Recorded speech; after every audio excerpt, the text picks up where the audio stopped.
Welcome everyone to PlayStation Fight Nights Tekken 7 Invitational Cup. I'm Rip here with Markman. How are you feeling, sir? I'm doing well. It's almost the end of the year, but we can't let everyone go home without some good old Tekken. And some good old Tekken action is exactly what we're going to be having here today. We got a lot of the players who have been participating in the Fight Nights tournaments throughout the entire year. A lot of familiar names out here for the North American region. A lot of players from Mexico, actually. So I'm really curious to see what they bring to the table. But of course, this is a very special bracket. They didn't have to play through anything. They just already qualified by playing all year long, and now they're here to compete against each other. Yeah, so again, man, make sure you guys show up. Start entering these PlayStation tournaments events. You'll have a chance to maybe join in on the Invitational sometime in the future, but you guys can see the players and our bracket and how they're going to be flowing to be our champion later on today. Of course, there's money on the line, but look at the lineup we got here. You got any favorites there, Rip? For me, it's going to be Divine Exorcist, I think, or PhiDX. It's one of those two. ELN's always a strong contender as well. Divine Exorcist, though, he won that PlayStation tournament, to qualify before. So I was like, all right, he's got something going on here. PhiDX, of course, he is like a legend in the online tournament scene. So I expect, now that I'm thinking about it more, I'm thinking maybe PhiDX. Maybe PhiDX. Maybe PhiDX. I like Tondo, the Kazuya player from Mexico. I think he's really, really strong, and I just love seeing people using Kazuya and putting them in the vortex. So at least on the upper side of the bracket, that upper half, that's the player I'm kind of leaning towards. I feel like between him and ELN, it's going to be a very interesting set to see who comes out, at least on the top there. But again, Divine Exorcist, Moi Kusanagi, very strong Hwarang. There's a lot of great players here, so I'm excited to see how this turns out. Exactly, and 2D Geese Joestar. I'm going to assume that's a Geese Howard player. If it's not, I'm going to be very disappointed. But if he is a Geese Howard player, he's going to have a lot of potential to get far in this tournament. Geese still a very strong character out here. I love that people are still finding stuff out about it. Do you know about the thing where if he does the counter while you're back turned, he pushes you in the opposite direction? I did not know that. Yeah, I did not know that. I actually saw like that. I saw another thing recently too. If he's doing the Repukens and then he key charges while it's out there, it does chip damage. While Did you know it's out that? there? I didn't know that. While it's out there. So people Holy have done moly. long range Reppuken, they block it, they die. It's crazy. It's crazy. that's I just saw that the other day and I was like, wow, cool, new tech. This game's only like, what, 7 years old now? Yeah, exactly. Let's talk about what these players are playing for, though. Obviously, we got these 8 guys. They're going to have this best of 3 format until later. But here is the prize pool. First place can be walking out here with $200 today. Second place with the big 150. Third, 100, and even fourth, you get $50 just for playing some online Tekken 7 action here at PlayStation tournaments. And again, these are free tournaments, free to enter. So of course you get paid out. Not only that, you get to and hopefully level up your competition. I feel like that's happened for a lot of people, especially during the pandemic. A lot of people have been playing in these online events, online tournaments more and more. So hopefully it helps level up your game. You like that? You like that? I like that. I heard it. You started with it, and I was like, oh, I see where this is headed. But you ended with this. That was solid. But of course, double elimination tournament. You guys saw the bracket. Best of 3 games until we get to the final side of stuff. Then it'll be best of 5. And of course, time limit 60 seconds. That's standard for Tekken. Man.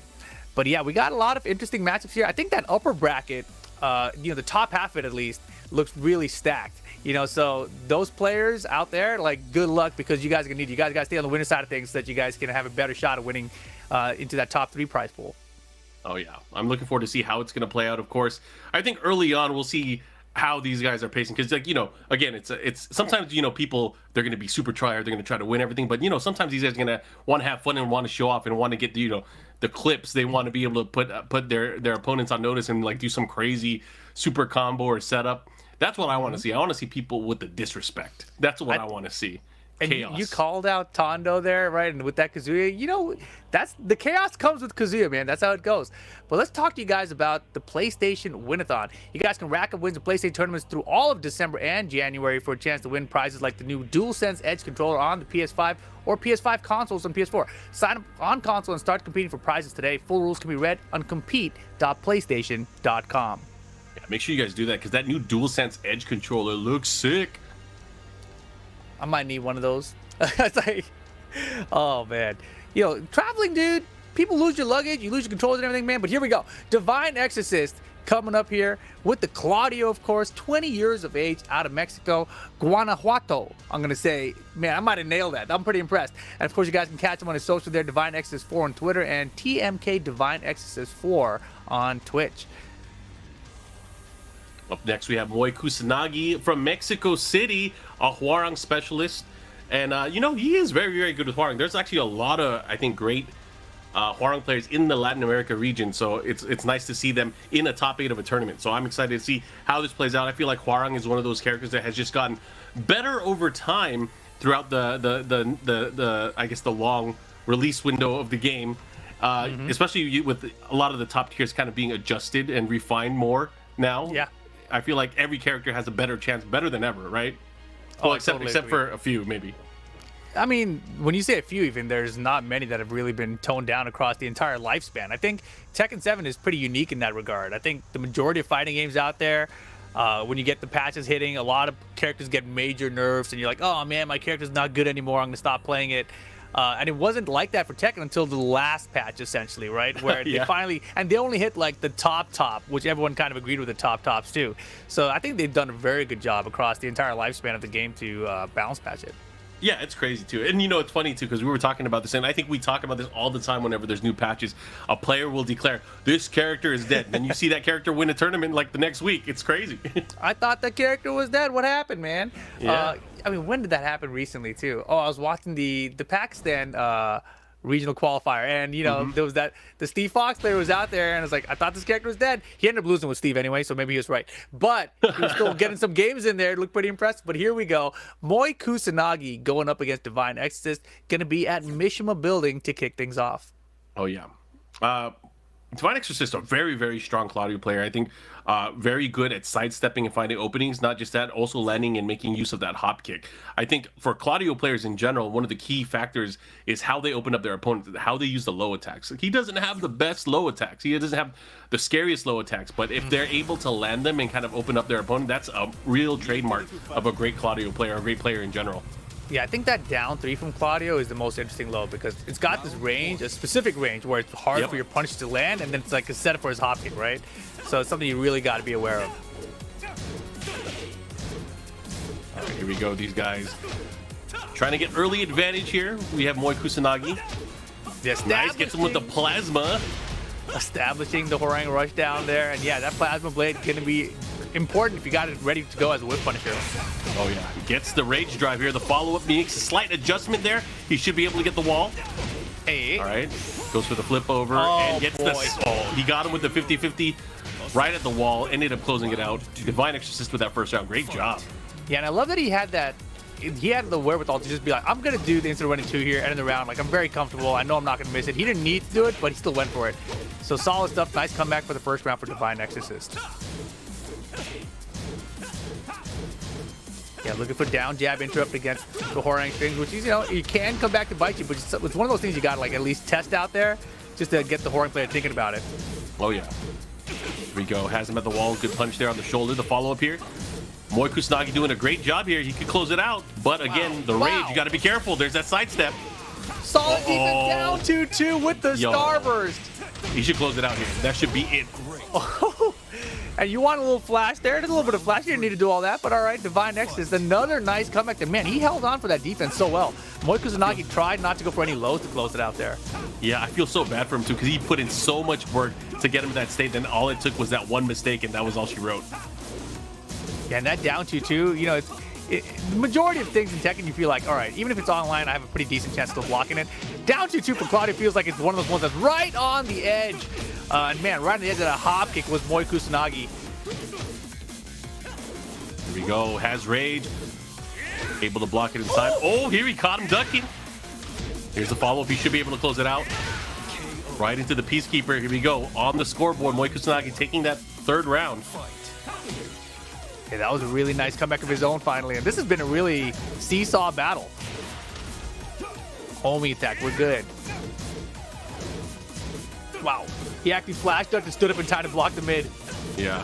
He got the air time. That's why he was stuck in there for a bit. Give him some time to react. Here comes Divine Exorcist. He was able to duck that forward 3 there.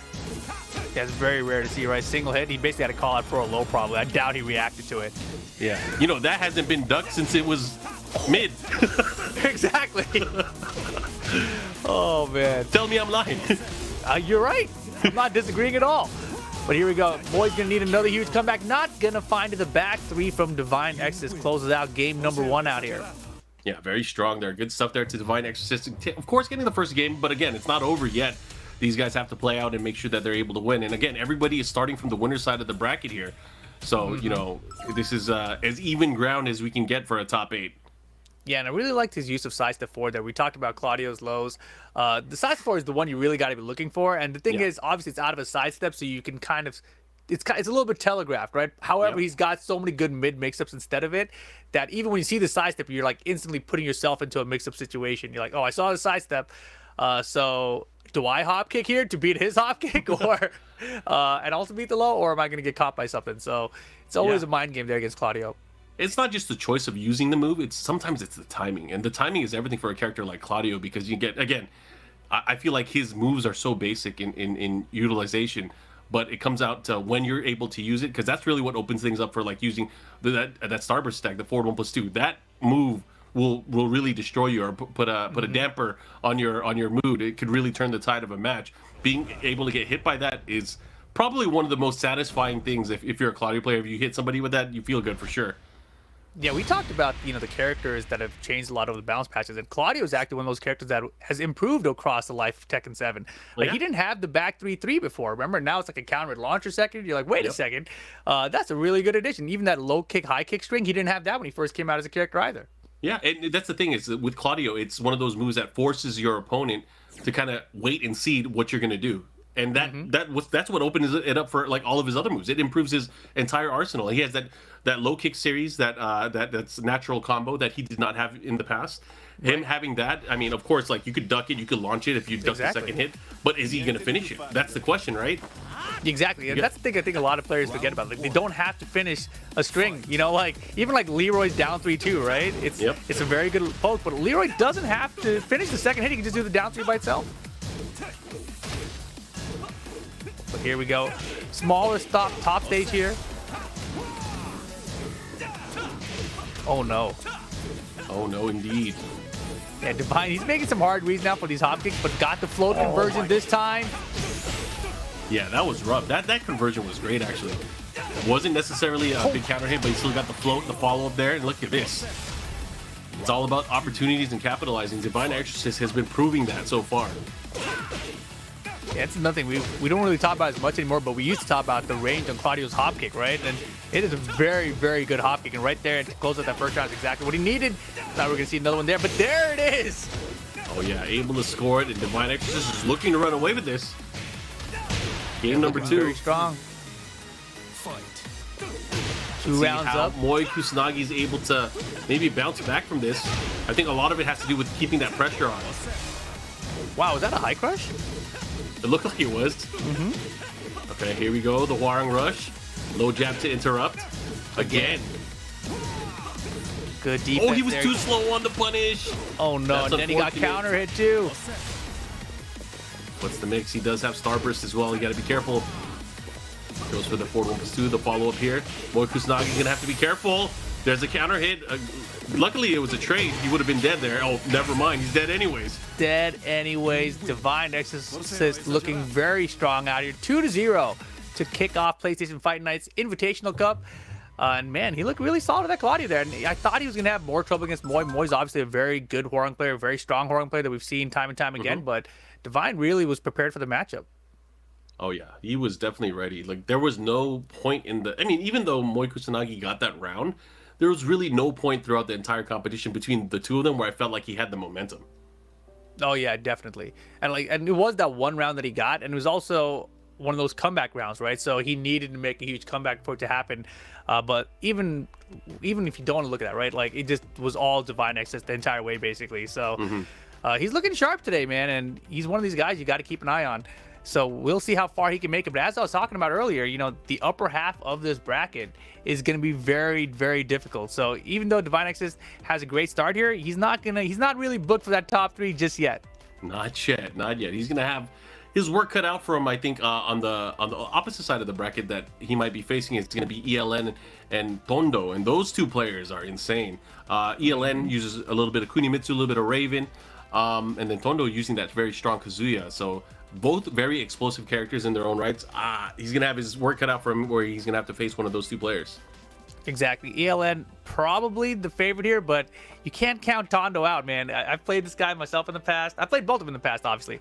But this is going to be a wild one. And ELN, you know, he has a lot of Kazuya experience. I feel like a lot of people may be lacking in the Master Raven department. You know, but every time I say that and then I watch all these tournaments and all I see are Master Ravens nowadays, you know? So maybe this character is a lot more common than I give her credit for. Yeah, I mean, we can see here Tondo from San Pedro, and man, he's been playing for a while, it seems like. I know, I remember he was a Tag 1 player as well, so this kind of lines up. Oh yeah, definitely. Make sure you guys check him out on his socials as well. But 37 years of age, man. You know, I mean, that's the age. If you're like a Kazuya main these days in tournament, you've probably got some years on you. You know, I think that's how it goes. Mishima specialist, yeah. I feel like that's how it goes sometimes. There are very few young Mishima players out here. We had that one in EU. Remember, I can't remember the name. The Heihachi player though. Oh, the really young one that did actually very well at the Italian tournament, right?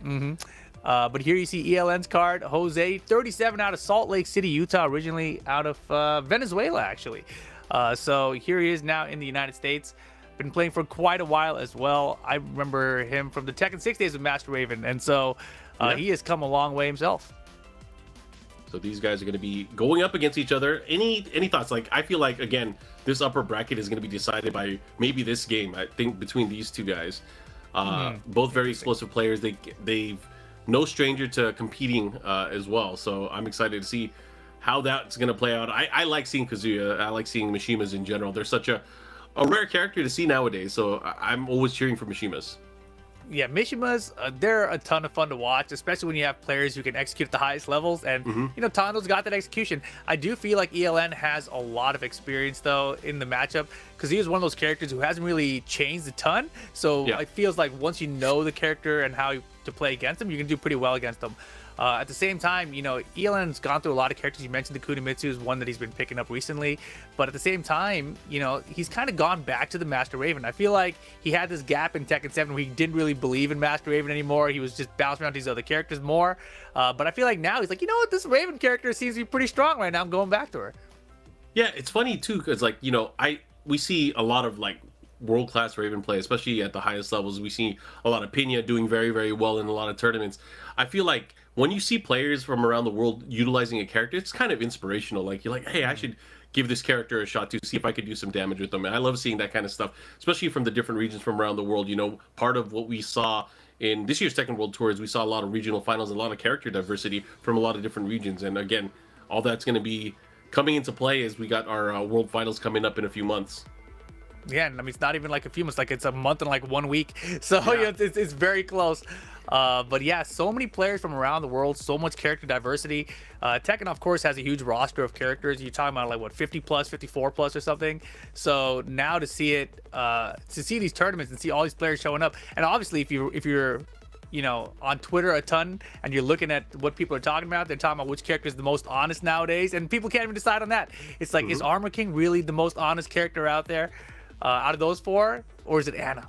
I feel like it should have been Anna. You're one of those, so you okay. All right. What does that mean? I don't know about Anna. Man, you know, the main complaint that I hear from a lot of people from Anna is like, she doesn't deserve those 50-50s. She should work for them just like everyone else. She doesn't deserve them. Look, I think it's cheap. Which I think is funny, by the way. No one complains about Anna's mid. They complain about getting hit by the low. Exactly, and the thing is that low has incredible range too, right? Yes, like, it has incredible range. Very kind of hard to step at a certain range, but then her wall standing too is like so easy to step. Yeah, exactly. It's just like if you get caught by it, you feel stupid, right? Right, and outside of that kind of stuff, like obviously at the highest level of the game, you see players who do very well with her without even using the full crouch mix-up. Yeah. But for the majority of players out there, I think that she's a very difficult character to pick up. Round one. Yeah. I mean, I feel like the Williams sisters are also a rare breed as well, so I welcome chaos. Let people get salty. Anyways, we're going into the matchup. We got ELN and Tondo going at it. Let's see how this plays out. Get the TGPs out here. Yep. Oh, and I like that. He saw her back turn, and he was like, okay, I'm not going to deal with that right now. I was going to... Not right now. Yeah, not right now. Maybe later. I'm going to let him know that I know that there's more stuff that could happen from here. Okay, goes in. Nice movement to get in. Oh. Hits him with the quarter circle forward 4. The follow-up here. ELN with the combo, but the side wall stun saves Tondo from getting some extra damage there. I hate the crouch dash forward into fishing with while standing 2 from the Raven players. I feel like it's inevitable that's always going to find me. Wow, could have had a little bit more there. Yeah, interesting that he didn't opt for a screw attack there with the combo in the follow-up. What? But, oh! Bro, if he converted that, that would have been so good. 10 seconds, Pixel, nice block. The classic mid-low, huh? One of those. One of those indeed. ELN first round. Oh gosh. Ooh, Wow. if he was close enough, he would have had that. On trade, a little bit easier to do.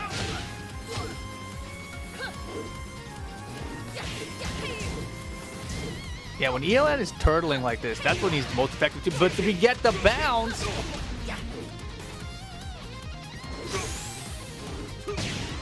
Man, he's so far away, he's scared, but rage conversion here. One more jab, almost. Oh my gosh. What? He's whipping so much and gets caught with the rage drive. ELN another round. Oh my goodness. Tondo had that like 3 times, I feel like, at the end. Got him. Back turn mix this time with the high. Beautiful. Backdash is out of the running 3. And running 3, you know, the slash kick here, very rare to see from a Mishima in general, but look at this conversion from ELN, trying to find the other wall. Look at that. Signed, sealed, and delivered. Just one more hit could do it, but Kazuya with rage. Oh, there's a punish there. I don't know if that was what he wanted or if that was a misinput, but unfortunately there, that is not a safe attack. ELN was able to capitalize. 3 rounds straight there. Yeah, and ELN is pretty wild there, right? He went for the up forward 4, up forward 4. Like, I've never, ever seen ELN even do that. I'm like, what is that about? It's just like single one to see if he goes for low afterward. I don't know. That was interesting. But ELN, dominant first game there. Looked very sharp throughout. And, man, I really like the runaway playstyle. I feel like it's very hard to approach it. When you're in Mishima, you want to wave a win. But ELN, he's looking for that. He's ready for it. Oh, yeah. Definitely ready. I wonder if he's going to change things up going into the next game. That's always... one of those things, like, you got to think about it. Like, did the wall really come into play? Because, you know, the players have a choice. Like, am I going to pick a stage here? What am I going to do? How am I going to approach this matchup? Do I try to take control and be more aggressive, take more risks? Especially if you're Kazuya, right? Do I bust out the hell sweeps? Do I bust out the waifu action? I feel like you have to. I feel like, you know what? It didn't work out that you were playing defensive, waiting for your openings. Sometimes you just got to go in. I don't think he attempted a hell sweep even that was in range. And, you know, part of that is ELN is very, very good at playing the runaway game and the keep out game with Master Raven. So we'll see if Tondo can find a way in here. He tried the slash kick even, right? And ELN was like backdash, backdash, backdash, out of there, whiff punish. I was like, damn, that was clean. So we'll see how Tondo tries to chain things up here. I think we're sticking with the Kazuya. There's no other character that's coming out of him. But what stage are we going to? That is the question. Looks like, it is going to be random. We got Brimstone and Fire.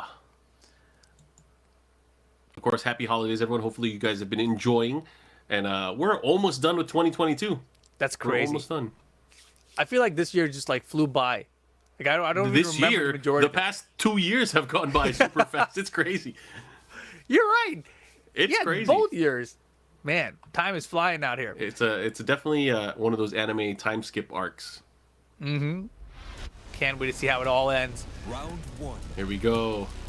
Oh, he got the costume switch. See, this is all he needed. Yep. Sometimes that's, sometimes, as silly as that may sound, sometimes that's what it takes. All right, here we go. He does have a little, oh man, the one throw to start things off, pushes towards the wall as well. Gonna have to be careful. The bounce city. Give me another one. Get up, counter it, Ko. Oh, nice. Yes. There's the hell sweep. Put him in the blender, but ELN very patient on get up there. Pressure now has the wall as well. Gotta be careful there. Yeah, fishing with these 1-1s, looking for a counter to get the wall splat. Called out the electric very well, but is it close? Oh. Yeah, you can tell ELN wants to stop the... Wants to stop what? He wants to stop paying the electricity bill? I mean, he needs time to stop paying the electricity bill for sure. I was gonna say he wants to stop the hell sweep with up forward 4. And like usually that's a bad idea, right? Because you're gonna get countered by the electric or something else. But sidewalk left, the best option is because if you're scared of the waifu mix-up, or just duck. Here we go. Tondo right now. He's already started using way more of the hell sweeps. Here's a big combo here. Oh, he missed the follow-up. That's huge. That's huge for Tondo. Oh, no launch there. Oh my gosh, the up forward 4 beat the rage drive. Here we go. Here we go. Tied up on rounds. That was almost a counter down forward two. He was going for it. Oh, I love that step kick. Forward three from Kazuya there. Still looking for that counter down forward two. Yeah, he's been able to hit it. You know, ELN's been going for a lot of sidestep left, especially after certain pokes. Oh, that's a big launch. Caught him. Here we go. Tondo now with the momentum. Let's see if he's able to capitalize and tie things up. Yeah, this is good. He's looking a lot more confident now. He's definitely bringing up the health. Yeah, he went to have her back. Yeah, I thought so too. Just not fast enough. Didn't catch the jabs early on. Here we go. Wow. Nice conversion from ELN. Gonna push the other way. Just shy of the wall, but the positioning still. Positioning could be everything. Dude, the timing on these get-up kicks right now from Tondo looking good. I don't know if he wanted that forward forward. Yeah, I don't think so. I'm betting that was an electric. Oh, really? Demon Scissors? Ooh, there's the power crush. Put him into the aerial state. The follow-up here. He does have rage as well. He might be going for the drive. It's coming. He's going to rage drive any second now. Wow, he's sold. Oh, there it is. The devil's out. Devil. Oh, the hell yo, sleeve. That was enough. And the follow-up here to the Heaven's Gate. Look at that. Tondo tying things up 1 game apiece now.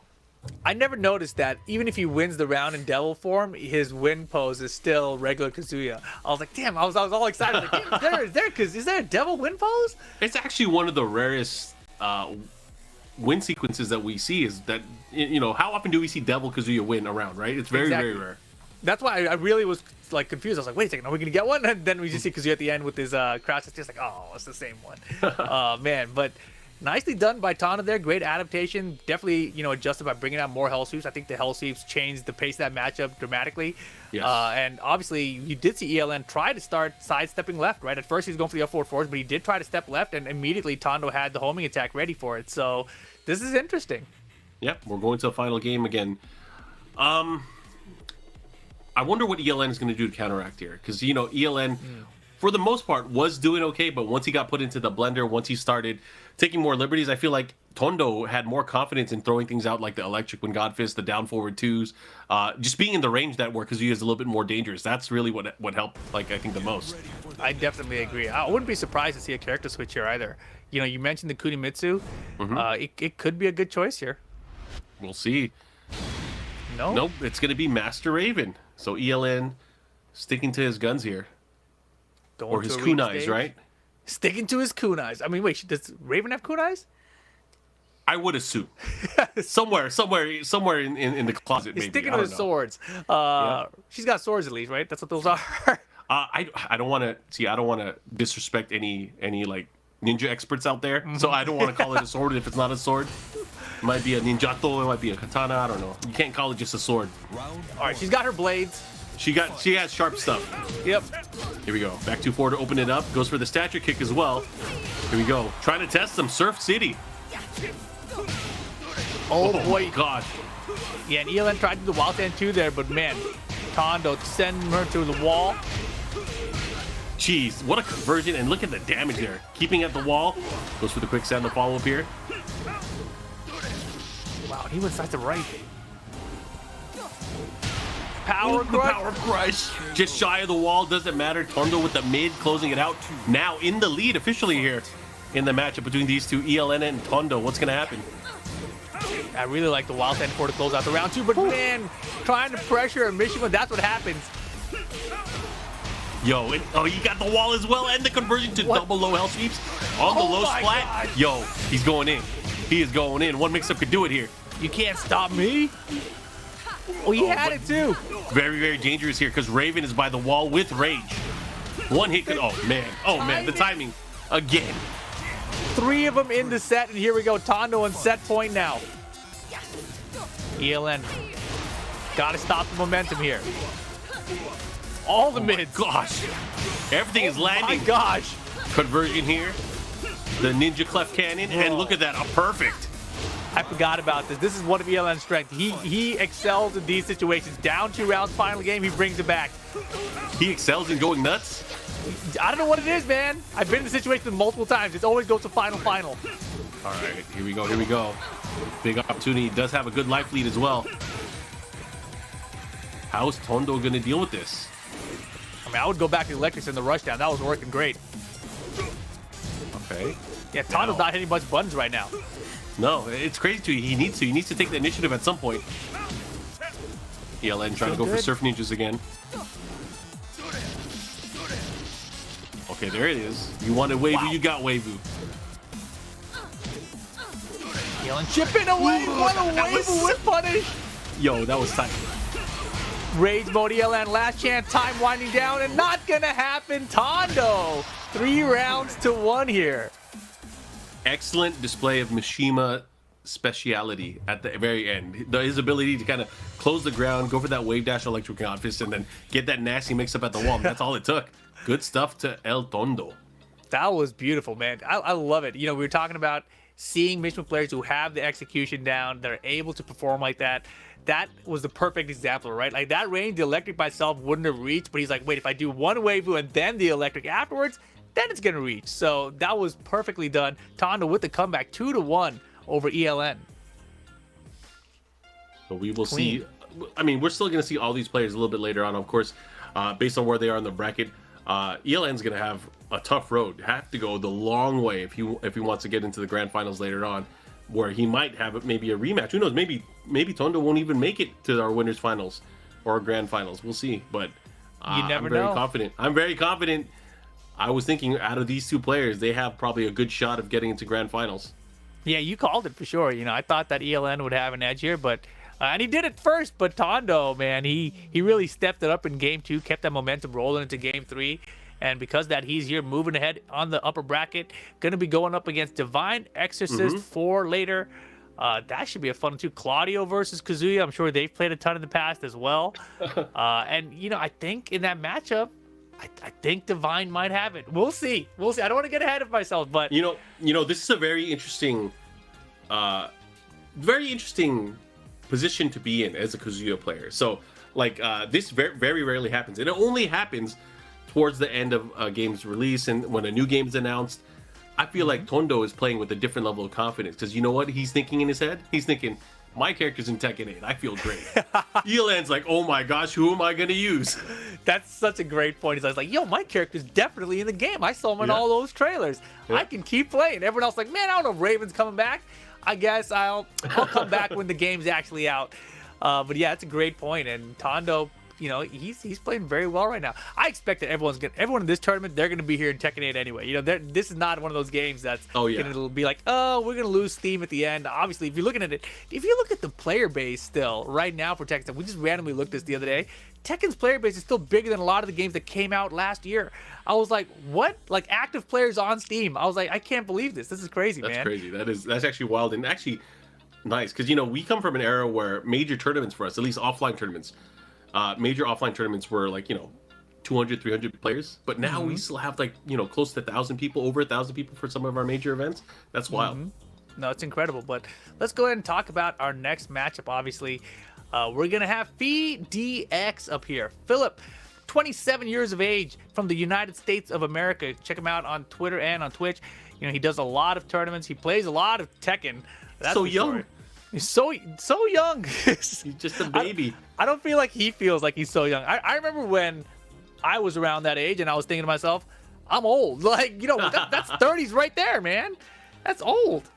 No, it's nice to see PhiDX's journey and how he, you know, I feel like, you know, for me personally, you know, I didn't know too much about PhiDX until probably 2000 when he started playing in more online tournaments and started not only playing in these online tournaments, you know, winning and doing very well in them, but also afterwards he started traveling to offline events and started doing very well in those events as well. So it's great to see that process and that level of kind of graduating from, you know, the online scene and then start traveling for like national and regional tournaments. It's great to see that.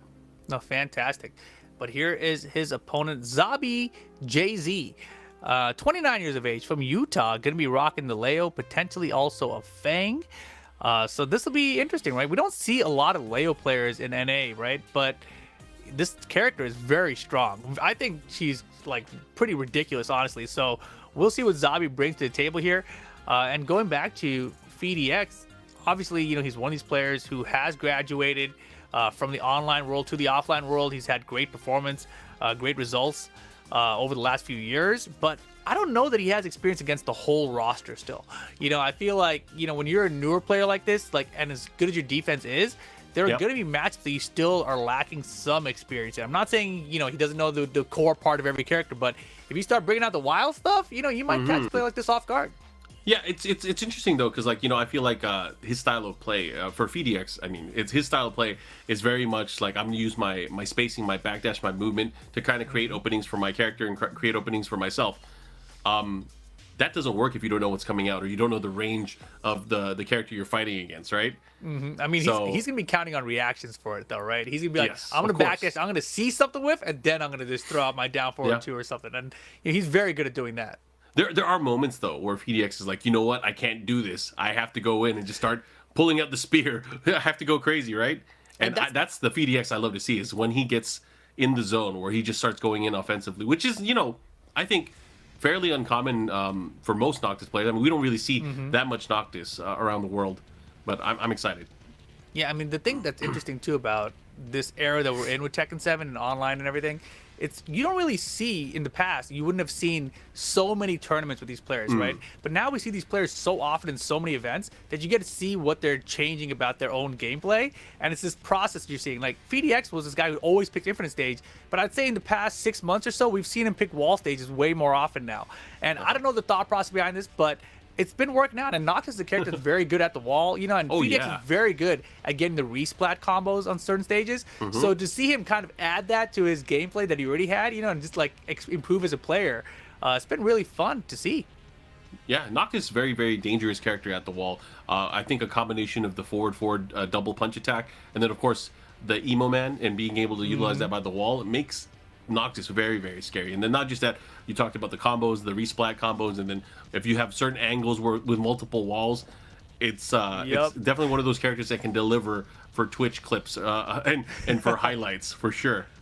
Oh man, but we'll see. You were talking just a second ago about Tondo and his Kazuya being like, man, he's gonna be in Tekken 8. Meanwhile, PhiDX over like, what am I gonna do in Tekken 8? Noctis was a guest character DLC. What is he gonna do in Tekken 8?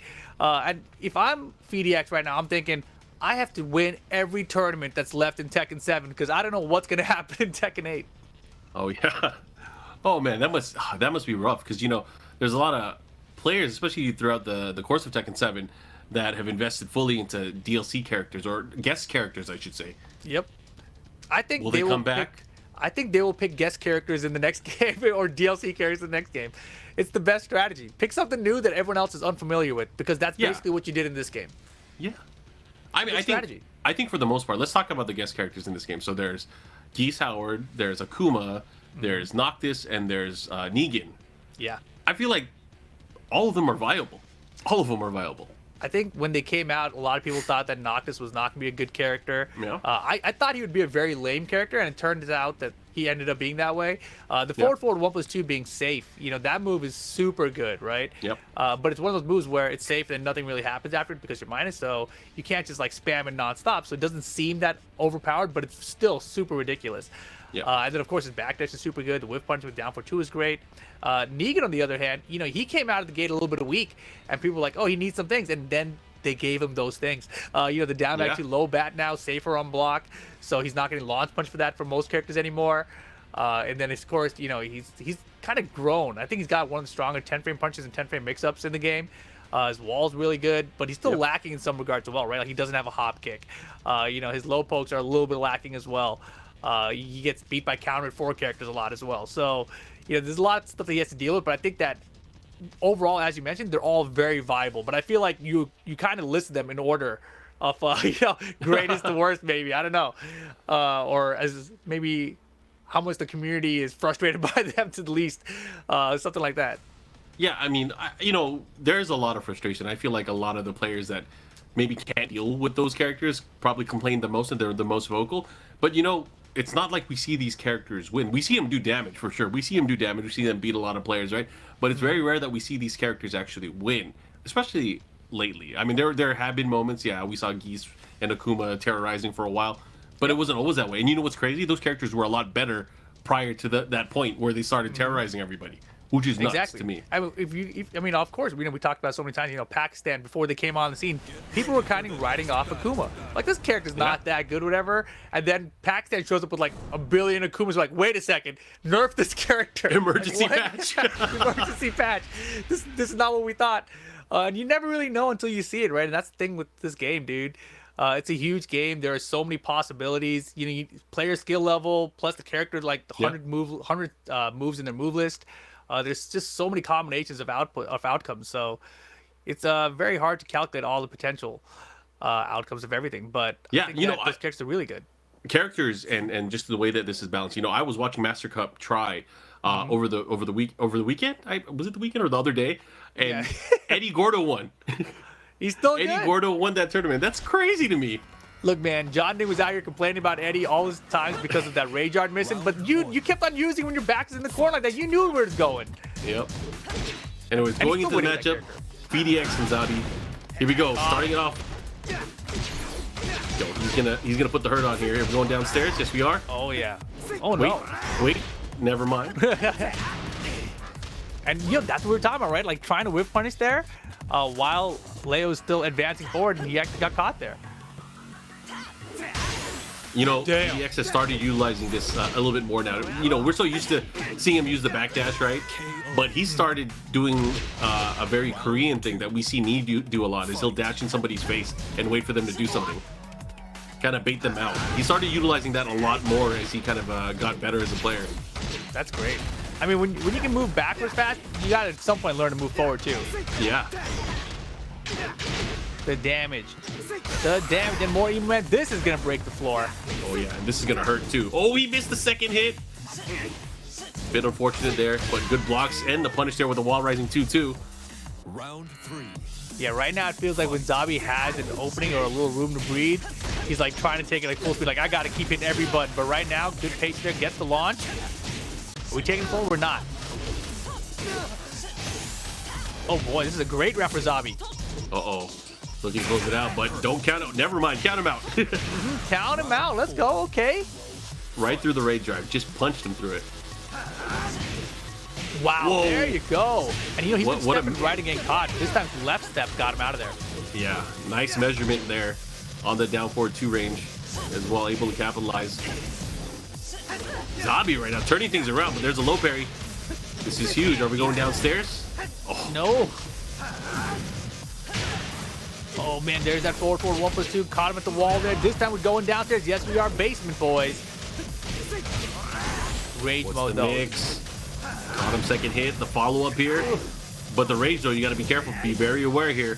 What is Zabi going to do? How is Zabi going to approach? I feel like Zabi tried to be very patient again and try to find an opportunity to get a launch or probably get a big counter hit.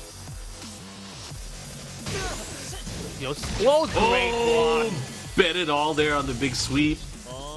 And PhiDX 3 rounds to 1, taking game number 1. Good stuff. Yeah, and Zabi, went for that full crouch low a couple times there, and Phi every single time had the block ready, right? So Phi was looking for it from the crouch, and man, it's not paying off for Zabi. You're gonna have to reconsider what your option, because obviously the wild stand 4 from Leo is still really good. You get the knockdown off of it. You can go a little bit crazy, go for the wild stand too if you just let him wait for a second. Force the mix basically. But that was still a solid first game for Zabi. It looked really rough at first. Phi ran up to those first 2 rounds very quickly, but Zabi brought it back. Yeah, Zabi did great. I think those 2 rounds where he was really able to kind of get into the groove. But again, like if you're gonna try to outspace and out turtle Noctis and PhiDX's style, it's gonna be very difficult. Like, how is he gonna get in with Leo? Because if he's running the whole time and you're at the life deficit, I think that's the adjustment that needs to be made. Is try not to be in a situation where you're at a life deficit and you have to give chase. Yeah, definitely. And there are players I was talking about just a second ago. I was thinking about it where when they've learned only to play as a runaway character, they really don't know what to do when they're behind on life. But now that PhiDX has adjusted and he's got this game where he can rush down now, it's a lot scarier, and Yeah. Zabi, it's interesting because his playstyle seems like it's just going to run forward at you. Anytime there's an opening, in your offensive flow, he's taking his turn and he's trying to go 100 miles per hour with it. There's not like this really slow, patient, one poke at a time kind of situation. He's like, no, I'm going in 100%, and it's either going to work or I'm going to lose. So, it's a high risk situation, and sometimes it doesn't work out. So first game to PhiDX, but here we go, G Corp helipad for game 2. Right. This is a good stage for destruction as well. I mean, we were at the best destruction stage. Now probably the second best in my opinion. Yeah, this stage is actually really wild. I think, depending on the angles, PhiDX can do some stuff here. And this is one of those stages where you might see one of those PhiDX wall-to-wall, resplat kind of combo situations occur. So get your clips ready is what I'm saying. That I welcome it. Make it happen. All right, we're going into the match of PhiDX up 1 game over Zabi right now. This is still winner's side bracket action, of course. Going right into it. Oh, I think, yeah, they're definitely resetting. Yeah, because I was thinking everyone else has randomized the stage, right? So I think that you're not allowed to select stages. Maybe I'm gonna guess that's what's happening here, because I don't know. I don't see what the I don't see why else they would have switched it there. But I do believe all stages do have to be random. Well, that is unfortunate there. Wasting our film. But either way, we're going to get back into the action pretty soon.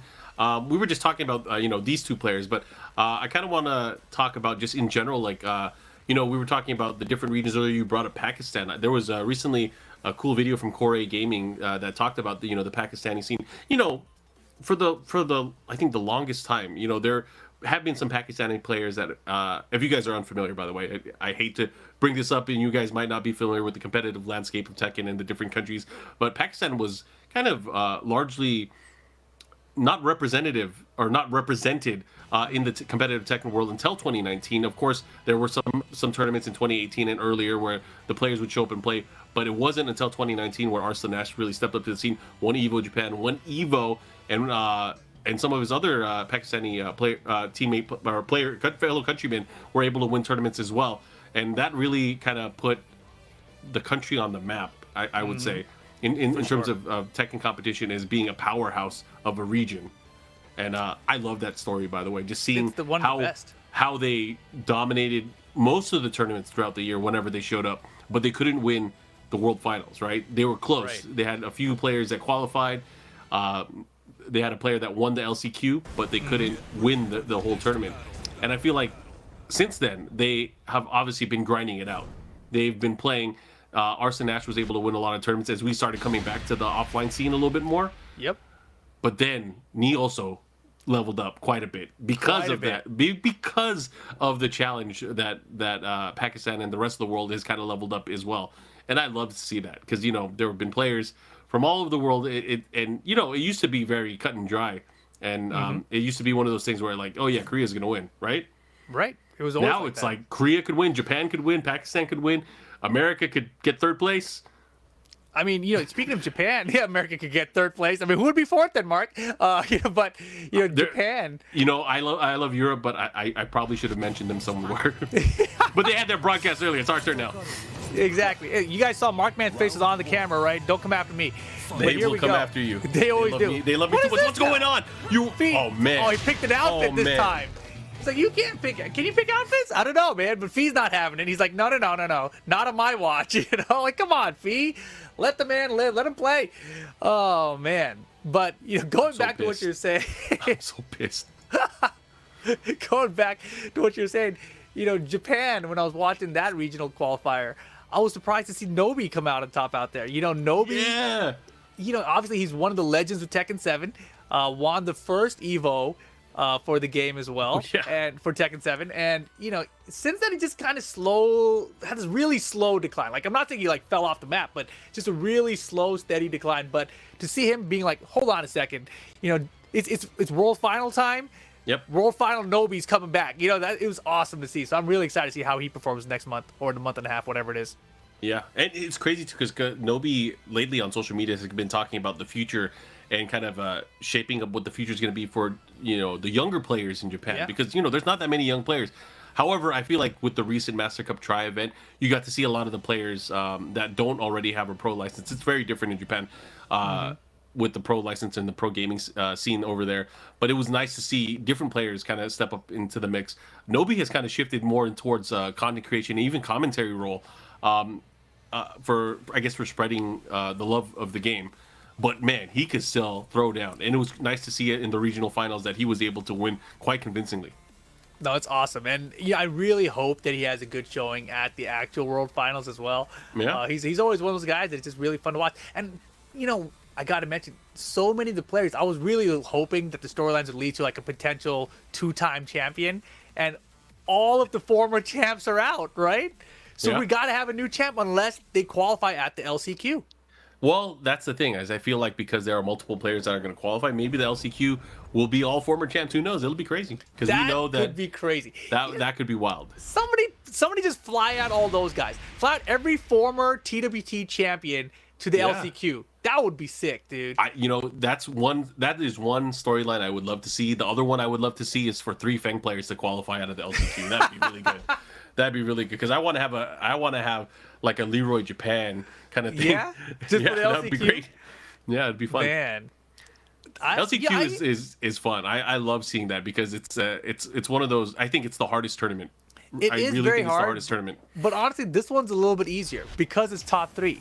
Correct. Like correct. In other LCQs, usually it's just the winner that gets in, right? This is the last chance. But now it's like it's the last chances tournament is what this one was. So we will. This see. is But new. Here we go. This is a different one He this picked year. the outfit again. You know what, bro?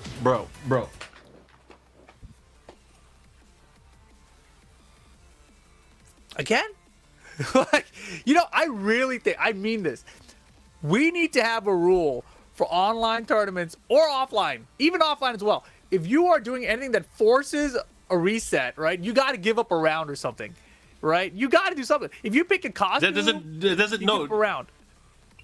Maybe a game? You want the whole game, Mark? No, I feel like they should pay a fine. They should pay a fine. They should buy a PS5 for everyone in the chat. That's what they should do. That would be sick. That would be a sick holiday present. Man. Oh my goodness. Well, PhiDX, it sounds like, is going to take the set, chat. Sounds like he's going to take the set. There's only so many times. Was that 3 in a row? That was 3 resets in a row. Yes, outfit, right? Yes. Yeah, that's 3 rounds. Like, see, I don't know if that was the rules, but, it's the rules now. Well, either way, we're going to have more matches that are coming up. So, again, thank you guys for your patience. Unfortunately, we were unable to get those guys to play.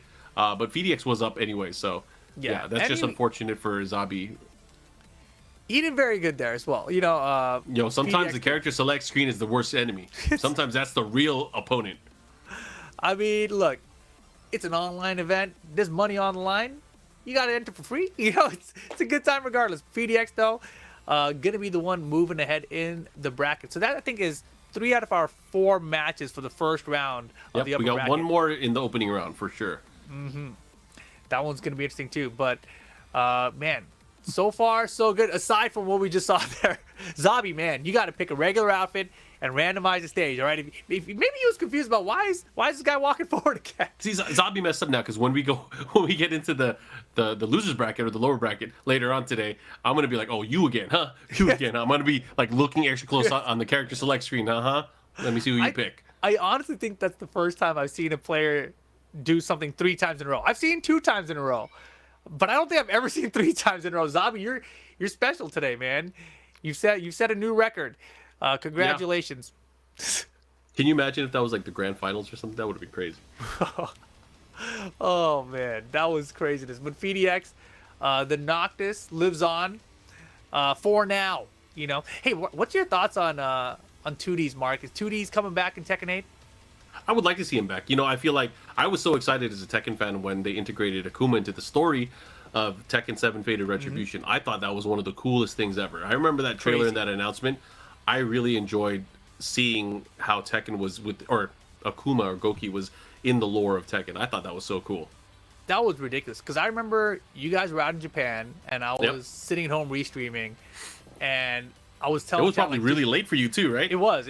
I mean, 2 in the morning or something. But I put out a YouTube video before that talking about who that person in the doorway was, right? Yeah. Who's the doorman? Because that's what they were talking about all the time. The And I doorman, really thought it was Jinpachi. Everybody I thought convinced. it was Jinpachi because of the stance. Right. And the way he stood there. Actually, it's very different. If you look at the two different trailers, they had that "Who is the guy at the door" campaign, right? That image is different from what was in the trailer. Who was you have to look at it very closely. I was swindled. No wonder. Everyone was swindled because but it then was what really. happened? It was very specific that it did not look like Akuma. Of course, that was smart. Obviously, that's the way to do it, man. Yep. I mean, Marvel does that too, right? With all their trailers, they put in like the regular Hulk Yeah. for Infinity War, and then you go see. Oh like, yeah, he's not the even in that the fight. missing Spider-Man, right? Exactly. Yeah. But yeah, you see Well 2D played. Geese Joestar here going up against El Horror, so that's why I asked you about the 2D, man. A lot of players are very concerned about what's gonna happen with that. Like, they're always making their empty threats, like, I'm not gonna buy the next one if it's got a 2D character. Then I gotta buy it, man. I'm addicted to this damn Tekken game. So it's gonna happen, chat. And whether it happens or not, it's gonna be Tekken still. And here we go. 2D Geese Joestar, 22 years of age, from Mexico City, Mexico, with the Geese Howard out here. Young man out here. We were talking about that, man. It's important to have young players in your scene, right? And Geese Joestar, you have a lot of time to make a name for yourself. But will you have your character going forward to the next game? That is the question, sir. I don't know. Do people like Geese? I feel like Geese's design is so cool. His stage is so cool too. I think his stage is cool. The music in that stage is cool. I think the character is cool. I think that playing against him is terrible. I hate playing against this character, man. That's all it is. Like, even like Akuma, I understand how to play against him more. Geese is kind of more of a Tekken character that's harder to deal with in my eyes. Yeah. We have El Horror, also from Mexico, using that Miguel. Miguel, I feel like, is a character recently that we've been seeing. Did you see Speed Kicks' run at when he came back? I remember I was talking to somebody. We were in the kind of like in the green room area. We were watching, and Anakin was up 2-0 and 2 rounds, and he was about to put the nail in the coffin. Right. And then he said, "There's no way Speed Kicks is making a comeback," and he did. And I was like, man, I should have got put the bet on there. We should have made a wager. Would have won everything. Damn, I want to know who that was now. You got to tell me later. But I don't want to blow him up. all right. 2D Geese Joestar versus El Horror. Geese Howard versus Miguel. This character, Miguel, definitely underrated, I think. Everyone talks about his short arms or whatever. Man, this character's hella good, bro. I think there's something that should be said, especially with the last 2 updates to the game in terms of balance, is there is a bunch of buffs that all the characters got, and the natural buffs of all the better characters getting worse. That is like sometimes the best buff. Like, they're looking at the patch notes, they're like, oh, my character didn't get anything, but you don't know. Your character just got a lot. Exactly. Just got a lot. They just became playable. They just became playable. Yeah. Everyone's already playable in this game, man. Honestly, I think that's one of my favorite things about Tekken, is that every character is very viable in tournament. Yeah, I mean, when we look back at this, especially when there's usually when there's a new Tekken game out, it's like crazy, right? You're like, oh, there's all kinds of crazy stuff happening. We're gonna look back at this and we'll be like, I can't believe we let Panda win a world title. That's Kudan's fault, man. Is it really his fault? I don't know. Oh no, it's not. It's also Knee's fault. It is, yeah. Knee maybe. lost too. Yeah. It's actually everybody's fault for letting that happen. I mean, I think that ranks is just that good, man. I think. Yeah, I definitely think so too. I mean, everyone that's won, I think, the world title has put in so much work into this game. When Kudan's won that first one, right? Right. I thought that was insane because we still haven't seen a Mishima win since. Hey Hachi. Hey Hachi. Man, famous last words. Anyways, going into the matchup, it is Geese Howard and Miguel, and we are in Noctis' stage. 17 Hammerhand. win streak. Oh yeah, you can't lose that. Wow, the horror. It's a grab. I heard Knee talking about that Geese throw and saying that it's like harder to react to or something. The 1+2. Hey, what's on your wish list for new Tekken game? What's on my wish list? Yeah, is there like anything game system wise that you want to see? Yeah, throw system, dude. I want You the throw system you want back. throws for characters? Yeah, I want throws for characters. Like it's something that used to be in Tekken games. It doesn't exist anymore. But unless you're like one of the 5 or something. Yeah. Yeah, I would love. It's crazy that every single DLC character that's not a legacy character doesn't have a throw, or even the new characters don't Yeah, have even a the new throw. characters in Tekken 7. Yeah. Lucky Chloe, Claudio, all of them, they don't have a throw game. Only a 1+2 or not. Yep. Oh my gosh. Ooh, Yeah, okay. throws is definitely Okay, the okay. number one thing for me. Yeah, I love throws. Oh, here we go. Has him at the wall. Gets the grab. What's the mix? Uh-oh. Oh my Another god, one? no way. Repeat Woohoo! offender. Oh, Get out of here! Throw game, bro! Bring it back, Round please. damn. He got tossed and he hit the invisible wall at the top. That's crazy. Let's see what happens. Oh my Or gosh, he's gonna nice have to try. do something. He went for the big launch here. Another power crush. Shit. Wait, how old is El Horror? Was he? Geese Joestar was a 22-year-old, right? Yes, I think he's Joestar and then El Horror is 27. Oh, okay. Oh man, caught him off the step. Beautiful stuff, Geese Joestar. Man, that was a really solid first game. Yeah. I thought King for. of- Oh, what were you gonna say, You thought Mark? what? No, I was gonna say the King of Southtown is so cool. Yeah, and you know, I saw you cross your arms just like him there. Yeah, I'm into it right now. Oh man, Stand no. up. I thought that when I saw all the power courses coming out of El Horror, I thought, like, is he a young player? Like, is Tekken 7 his first Tekken game? Because he was going for all the power courses, dude. But you don't really see Miguel players use power courses like that, right? Like, you'll see Yeah, that more because from, his like, power crushes Elisa are not players. that. Yeah, his power crushes are not that good. Right. Well, I guess the kick one is a little bit better, especially Mm-hmm. given positioning. But he wasn't even in that position like where you would use it, Nope. right? Yep. So that was an interesting first game there. But hey, at least they picked a random stage and a They're winners in my book. default They are outfit. winners. Yeah, solid. Yeah. Both of these guys deserve to move on to the tournament on the winner's side. But it's only the first game. This is where Yeah. the choices matter. Oh, you're right. This could get crazy. This could get crazy real fast. Yep. Oh man, damn, that would Fingers be crossed. brutal. I want to believe. I feel like the other players have been watching along and they know, like, I can't make that mistake. We can't piss off Rip. I'm laughing at this point. I mean, I'm not the one getting sent to the lower bracket. You can't piss me off because I've been pissed. I've been like, I can't believe this Damn. is going on, man. I'm supposed to be getting tacos after this, man. Come Yeah, on, let's see? go. I usually in the old days I would have been angry. I would have been upset, man. But now I'm just like the Hulk, dude. What you know? what old days? The old days, like, you know, a couple years Like two- ago. Oh, okay, a couple years ago. I'm like, Couple weeks ago? how far? A couple weeks ago. I right? don't know, man. You're right, I'm you're not a right. very angry person anymore, but I do enjoy watching other people suffer when they make mistakes like this. You know. Well, we are going here to the Howard Estate, and you know, I've always wanted to see this. I've never seen it in a tournament. I've never seen it. I would love to see it. I would love to see somebody do a combo that destroys all walls in the balcony. Oh yeah. Like we've seen them all in the Twitter clips. Hoping. Yeah, it happens on Twitter I mean, everything happens on Twitter, man. I don't know if you Right. saw Twitter today. It's crazy. But let's focus on the match here. Let's see if they could break the walls here. That's what I want to see. Oh my God! Okay, yo, he heard us. He's gonna I'll keep it show going. you. Oh, Walk the it second out. hit. Round All right, First, El Horror did you? on the scoreboard here. Let's see if he can Beating continue. his home. Oh yeah, that's crazy. You gonna disrespect the man in his own crib? Man, you got power crush cancels too. Oh boy. Nice whip punch there with the standing four. Nice. Oh, this is gonna hurt. Oh, wasn't quite far to the side there to get the launch. Just do it. Just do it. Yep. Oh, he's powered up. Let's see what he does. Wow, what a Oh, I thought choice. he was gonna. Oh my gosh. Yeah, that spring Man. kick definitely got him killed there. fight. And even the get up kick though to beat the jump in for Oki, which is even rare. Like, how often do you see a Geese Howard jump in for Oki? It's very rare. Oh, there's a big counter hit though. Hits the break. He's gonna get another wall here. Let's see what he does. Just the double damage. Wow, he was out of Getting there. way out You of know here. what? He was out. He's trying to survive here. Survival horror. Let's go. How is he gonna deal with? Oh, man, he's been getting thrown like crazy. He's got a tiny pixel though. Get it out of here. What a low parry. Holy crap, that was so he late. didn't. Oh my god, I thought he was He gonna do should've something broke it. crazy.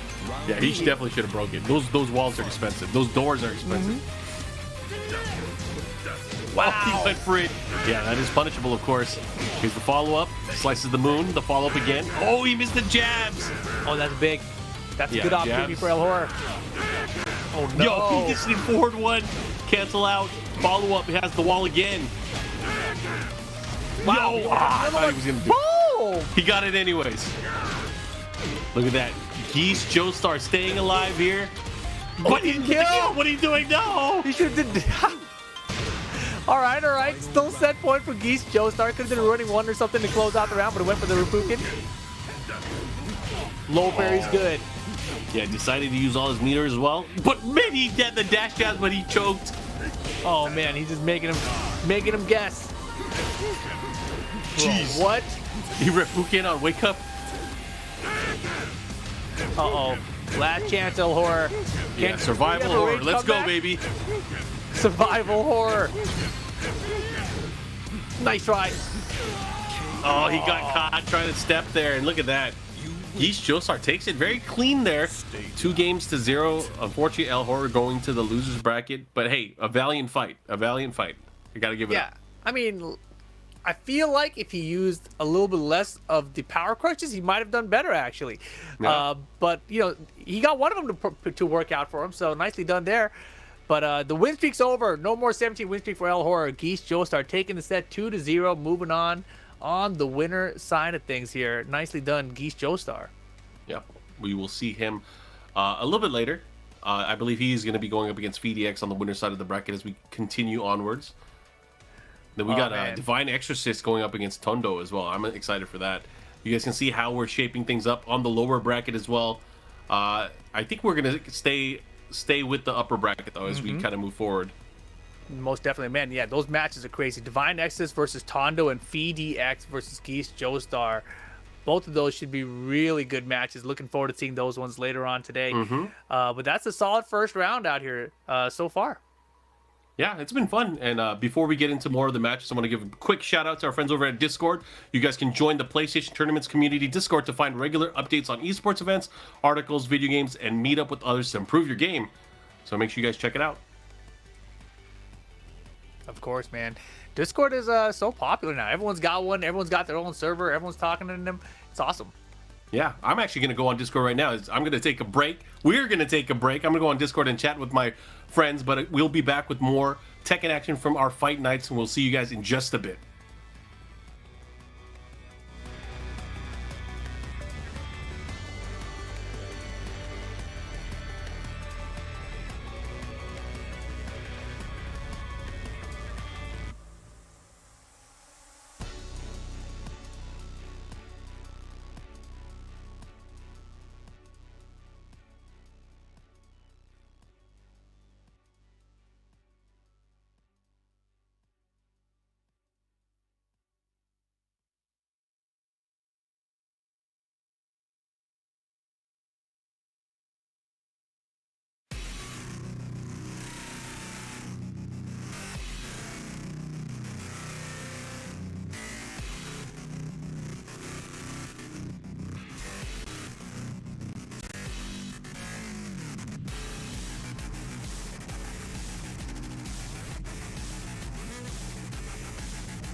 Welcome back, guys. PlayStation Tournament Fight Nights Invitational Cup for 2022. Rip and Markman here with you guys.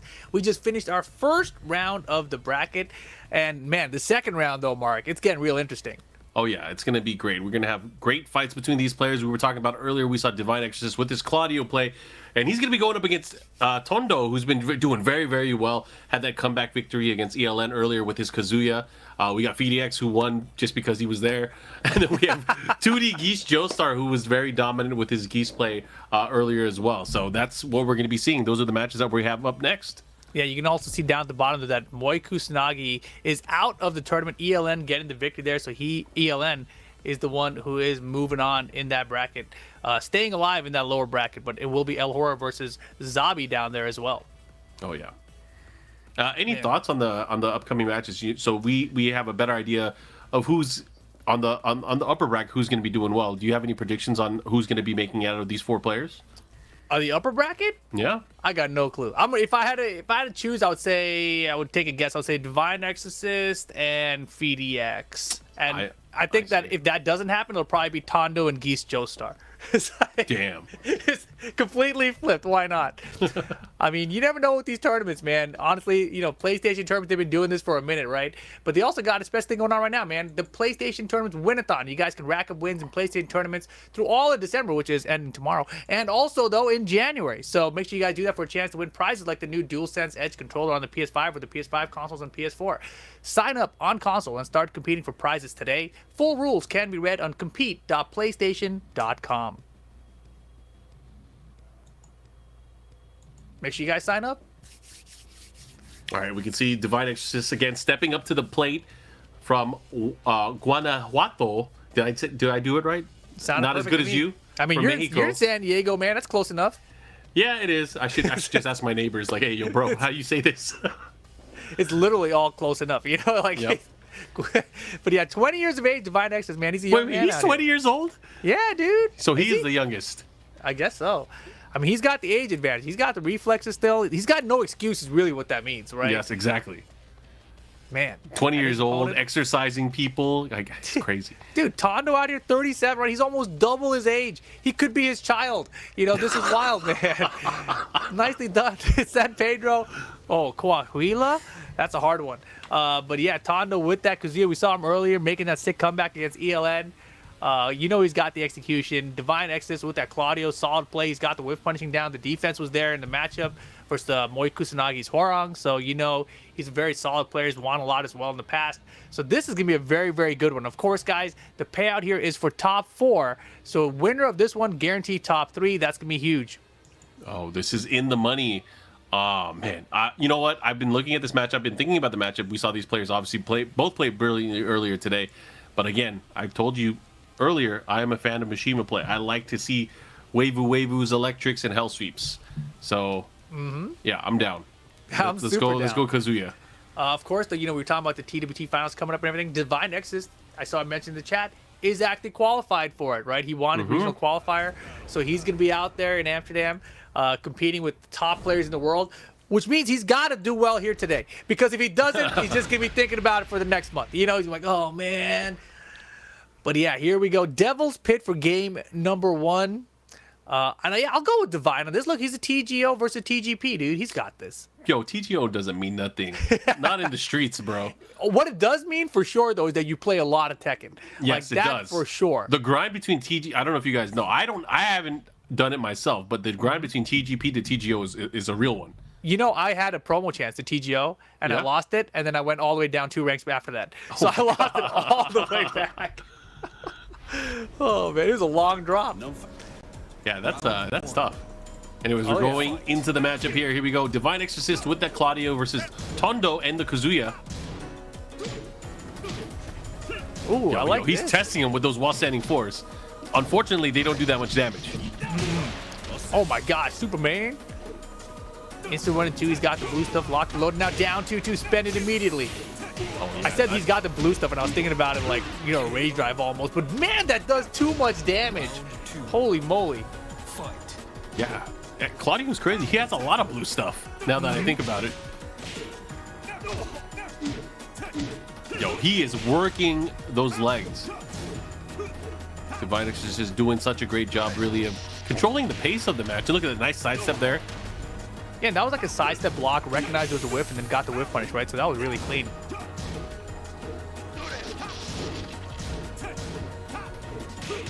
I mean, if you're Divine Exorcist, how are you going to deal with this? You do have the rage now, so Kazuya can definitely make a comeback here. Oh, this is where it gets scary.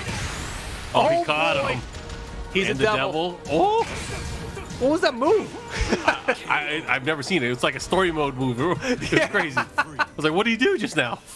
I think that was from the Tekken 8 trailer. I'm pretty sure. Yeah. Let's see what he does here. What's the follow-up? Nice. He went for the sidestep electric. Not fast enough, though. Can he launch that? Oh. Nice. Wow, he had the duck. He was so late, though, with the back one, too. Oh. Wow, great interrupt. Yeah. Nice gap in between. The follow-up here. There's a stature kick. Puts him into the rage. Went for the drive attempt. Oh, he's dead. Dude, the mix. Just the poke mix, right? It's been either sequences of lows or sequences of mids, but, you know, it's working out for Divine. And obviously, you know, that was a rough first game from Tondo, but let's not forget that's what happened with Tondo versus ELN, right? He had a rough first game and brought it all the way back. But this time around, it's a little bit different, right? I felt like the first game with ELN, he was slow out the gates. He didn't really have the hell sweep there or anything. He didn't really get his game established. But in this one, it's kind of the flip. I feel like he was trying to do his thing, but he was just getting prevented by Divine the whole way through. Yeah, Divine, you could tell, felt very comfortable in the spacing in the matchup, sidestepping at the right times. But not only that, just being aggressive. And, you know, it's one of those things where he's like, you know what, I feel like I have no issue here. I'm just going to go in, throw some lows out, go for the running twos, and everything just worked out. It was actually crazy to see how confident and how in control Divine Exorcist was. Yeah, exactly. And, you know, Tondo had his chances. He had his moments there. We saw that devil transformation and everything. But just couldn't seem to close out the rounds, man. And that seems to be what separates a lot of players, a lot of good players from, you know, the lesser good players, I'll say. Like Anakin is a great example of this, right? Where you can get a lot of life off him, but closing out the rounds and closing out the games against him is so difficult. You know, the fists of a champion, they are a lot heavier. They hit a lot harder. They when they play with confidence, it becomes so scary. We got a character swap. Oh, we do. Heihachi Mishima. Yeah. Did you whisper something? I was just thinking it, but I didn't say anything. You know, I was just chanting in my mind. Actually, didn't know that Tondo had a Heihachi, so this will be interesting. I feel like if you have a Mishima, you have all of them. You have all of them. Yeah, I think so too. But I just haven't seen it like in a tournament, right? You don't really see Mishima players bring out other ones. It's a TGP as well. Yeah, that's a great point. Yeah, Heihachi, I feel like is a strong pick. I feel like a very, very strong pick. Maybe for the utility, because, you know, he hasn't really had an opportunity to kind of open up Claudio here, especially with the hell sweep. It has never really been in range. So this might be a good thing. That's true. Hashish. Ooh. Got caught by the second hit. Has to be careful. Having that tool as well, that forward 2, might be a big help. Oh, not if you run into the second hit of everything. Yeah, it really is. Second hit of everything, right? He's just been a little antsy. Nice block this block. time. Rage mode for Tondo. Rage drive spent. Woo. How are you going to deal with it? Oh, Power the down crush. forward, 1+2. The follow-up here, looking to close it out, and the hashish again. Round 2. Doesn't that mean like low or something in Japanese? Hashish? Yeah. I don't think so. No? I thought he's being like low attack or something, you know, and hitting you low. Let me find out, actually. Yeah. I heard something like that. You know, people, they just be talking on the internet sometimes. I don't know. But let's see right now. Divine Exorcist and Tondo. Tondo getting the first round after switching characters here. And that was the perfect range for the down 3. According to our director, it means feet. Feet. There you go. I always knew he was a feet guy. He's a Let's Hashish go, guy. Heihachi. Oh, man. Okay. Damn, going with that knee pressure just to be able to get in close, kind of push away. Oh, not gonna do anything. There's a down back 3. Again, really trying to open up his opponent. Nice, gets the slice. Oh, I feel like that was counter hit too. It looked like it, right? Yeah. Good launch there. Yeah, you can't get greedy with the feet. Because if you do, he's gonna get launched. That down back two, not the safest attack there. Fight. Oh man, can't get greedy with the feet. That's something I didn't expect to hear today. What? Nice, gets the wall here. Follow up here. Hey. Oh, broken toy, good break. He fixed it. It's not broken after all. Sorry, guys. Well, but here we go. Tondo fighting to stay alive. Needs this next round. Otherwise, Divine Exodus will be guaranteed a top 3 placing here.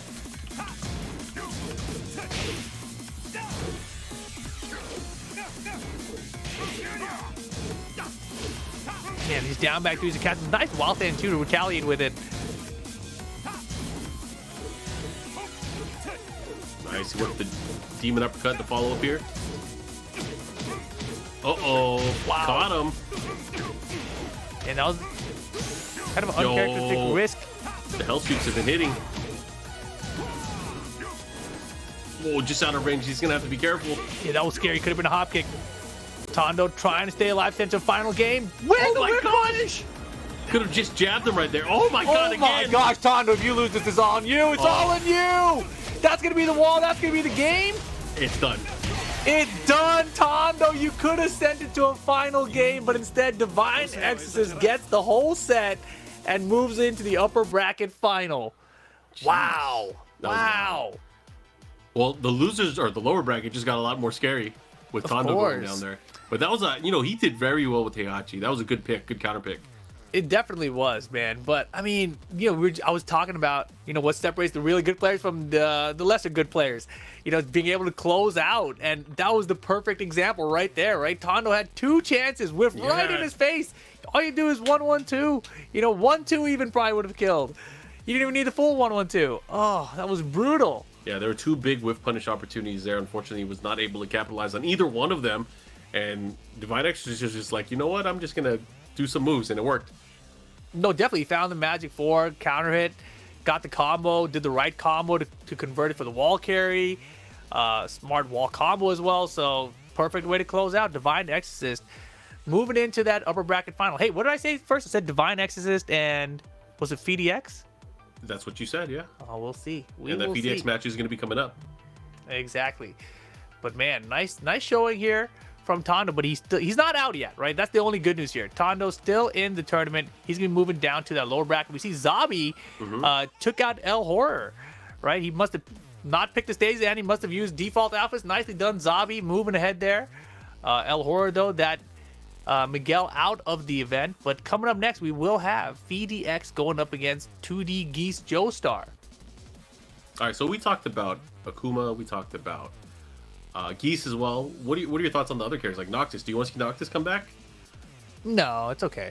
We can have someone else come in. Yeah, I mean, like I said earlier, I think that Noctis playstyle to be efficient is you have to play him very lane, right? Like I think the backdash strategy is very effective with them.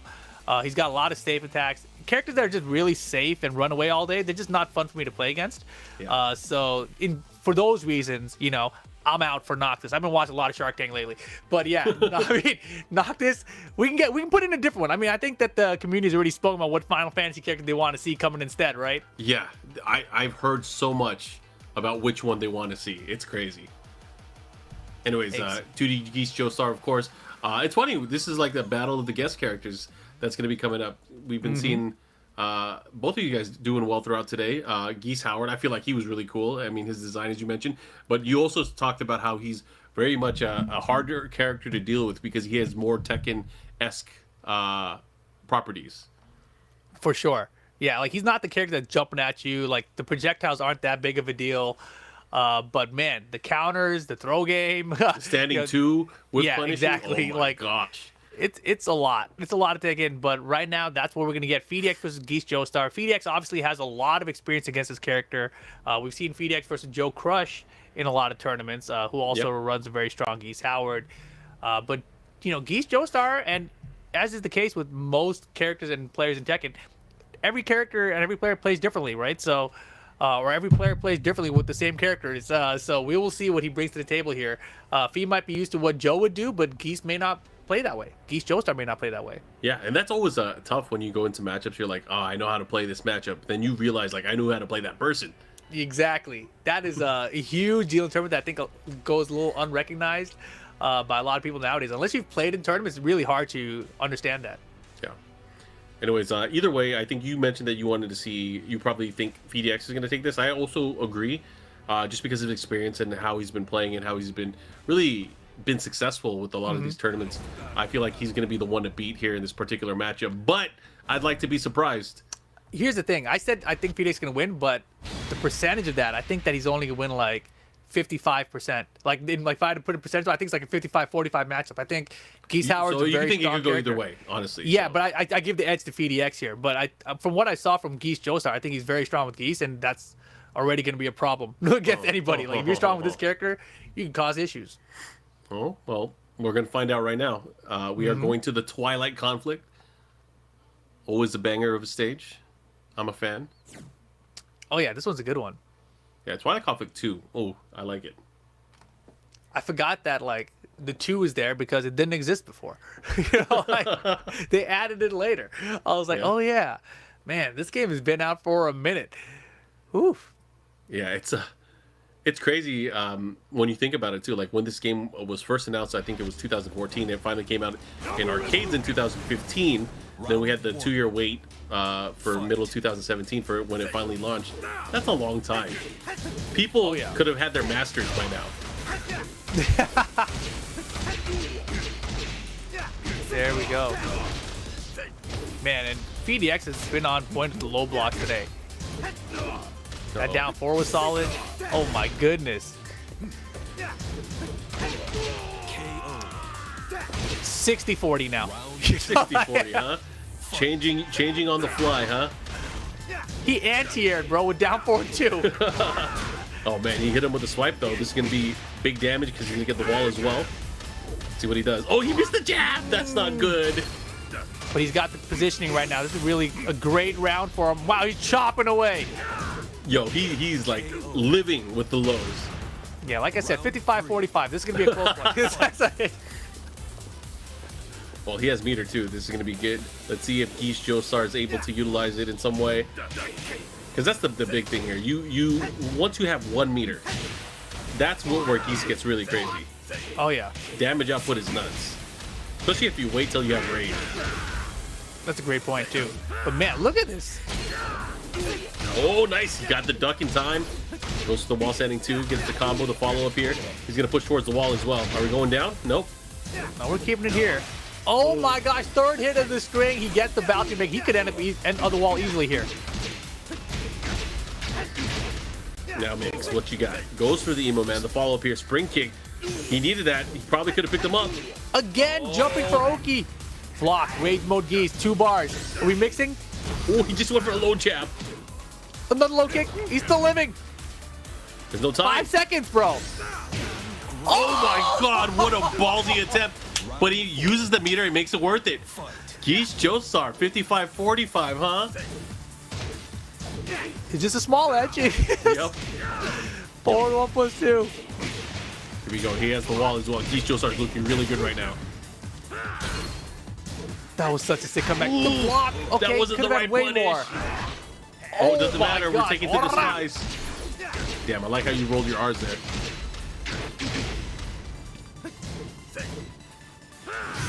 The throw, no break. PhiDX in trouble here, game 1. He got kicked. Oh my gosh. He got hit. I said kick. But there you go. First game, Geese Joestar. Yikes. I'm never letting you pick lotto numbers, by the way. I'm terrible at it. I lose all the time at Lotto. I've never won it once. Damn. Nice try. Yeah, that was a great performance from 2D Geese Joestar. That was very admirable. I think he is doing a good job of kind of controlling the pace of the match, making good use of meter. I think the meter conversion is always big when it comes to Geese, especially now that it takes him a little bit longer to kind of build up that meter. But you got to be able to clutch it out when you have it. So that's good stuff. Yeah, the end of the round sequence that he had, when we looked at the clock, it was like 5 seconds left. He was behind by a lot. did the down 4 max mode cancel, and then it was a mix, right? Because that still wasn't gonna be enough damage by itself. And he went for the forward 1+2, and I think Phi thought it was gonna be like a down 2 or something, because that's what a lot of Geese players like to do after something like that. Yes. Just like the double low, and that's something that you do see from Joe Crush actually. So that might be one of those things where the player experience came back to bite him. So first game goes to 2D Geese Joestar here, and PhiDX has to adapt. Another one for the 2D guys. Let's go. Yeah, these darn 2D characters, Mark. These darn 2Ds. Yikes. I like them. They're fun. I don't, you know, it sucks to get hit by that stuff, but it's great to see it in action. I love it. No, it's Every time definitely I very see fun to it, watch. and I'm like, everyone's like, "Oh my gosh, he hit the rage yard. Is that last hit gonna kill? He's gonna hella kill. It's gonna kill." Oh man, Geese Howard. Yeah, the last. Unless it drops. Who dropped it recently? Someone dropped it. Like they couldn't do the Deadly Rave Neo. It thing? was Khan. Oh. Yeah, What Khan was dropped this? it in the Pakistan qualifier. Oh, I missed Yeah. it. I missed it. I didn't see Dude, it. I didn't get to watch he all of it. dropped it in the qualifier. I was like, oh my gosh, that was it. And that's how he didn't make it. So pretty wild stuff. But here we go. Game 2. PhiDX versus Geese Joestar Island Paradise. I love this stage. You know, the poolside music from Tekken 5. It is it's really good. I loved how there's so much retro stage stuff Yeah. in Tekken 7. I wish there was a lot more. But man, Everyone does, I think. yeah. Tekken has some of the best, you know, just music and best, I guess, nostalgia. I like the idea of retro stages being added as DLC. Oh yeah, same here. I think that's a cool idea in general. Round There's a stage that I've been wanting forever, but I don't think they'll ever put it in. Which one? Is it the stadium? Marine Stadium, yeah. Yeah. It might happen. Yeah, then we could have a guest character with a baseball bat again. It'll be a real Let's baseball go. player. Mark Yeah. McGuire. Barry Bonds. Shohei Ohtani, let's go. Oh, Oh, here we boy. go. Oh, gets the wall standing too. The follow-up. Did not get the combo though. But hey, the positioning is big here. Let's see if Geese Joestar's able to do anything. Gets the second hit. The follow-up here, he's going to get the other wall. Oh my goodness. Oh, Nice look at combo that. conversion. Yo, he is making it work. Okay, PhiDX still okay. swinging. He went just for a single back one. Put the brakes on. Let's see what he does here. Back 3. And it was going to hit. Wow, counter it down 4. And you know, if I was Phi, I thought that for sure he was going to go for the throw as well, so that's why Phi ducked, I'm pretty sure. Oh my goodness. Yeah, Phi's in trouble now. I feel like Big Geese trouble. Joestar's playing with a different level of confidence as he's going into this. He's picking his shots the right way. Look at this. Yeah, and the wildest thing to me is that the first down forward that Geese Joestar did was blocked. And since then, none of them have been blocked. So, Oh, yeah. it's pretty crazy. Oh, my God. That was crazy. He could have done way more. Yeah, I don't Yeah. think he expected that. That was wild. What is that? Out of range. Ooh.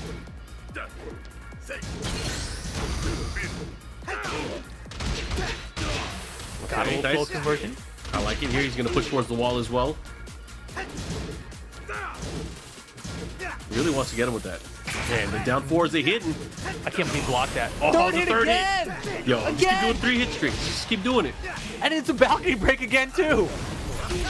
This is going to be a tough Oki situation here. There you go. Yeah. And time was winding down there, so Phi knew to keep the Oki going just to burn the clock. Nice. Good conversion here. Not going to do too much damage, though. Oh! Should have finished it.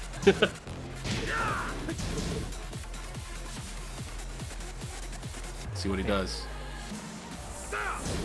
Yeah, a lot of time. Phi now, you know, this is what he's doing. He's going back to the lane play. This is what got him here, right? Oh, man. And that was so good, too. He just didn't have the down for 2 whiff punish. Wow. Oh, man. He went getting big wild. challenge there. Nice. Gets the knockdown. What's he going to go for? You know, he hasn't used the spear yet. Oh, he got clipped. And he Yo, tried this to could use be face brutal. stab. Punish. Oh, yeah, yeah. Again. He's been hitting so many of those. Is he going to get the second wall? He does. He is. No, Oh, he didn't get the jab. 5 seconds, Phi. Come back, emo man. You should have the third hit. Oh, bad trade. Here we go. Potentially, point. yeah, potentially set point. Let's go.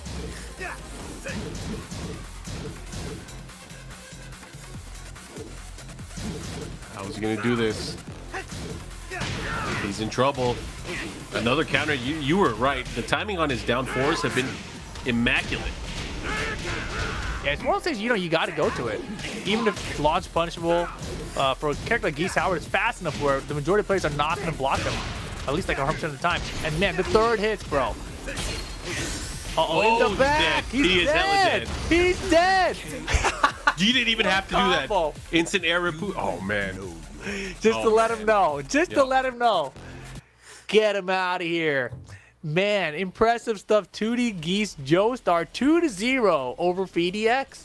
So the two guys I thought that were going to win are now in the losers bracket. This is going to be crazy. This is going to be wild.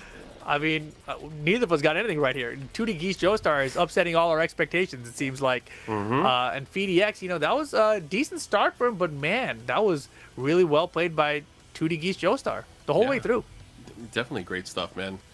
Got to give it up. He did a good job. He was able to really, again, just utilize the timing for a lot of his attacks. That down four and the down four counter hits that were able to land, really interrupting a lot of, I guess, the chaos that was happening. PhiDX was swinging, but he just wasn't safe. He wasn't safe for Mr. Howard. Man, the down fours, the counter hits all landing.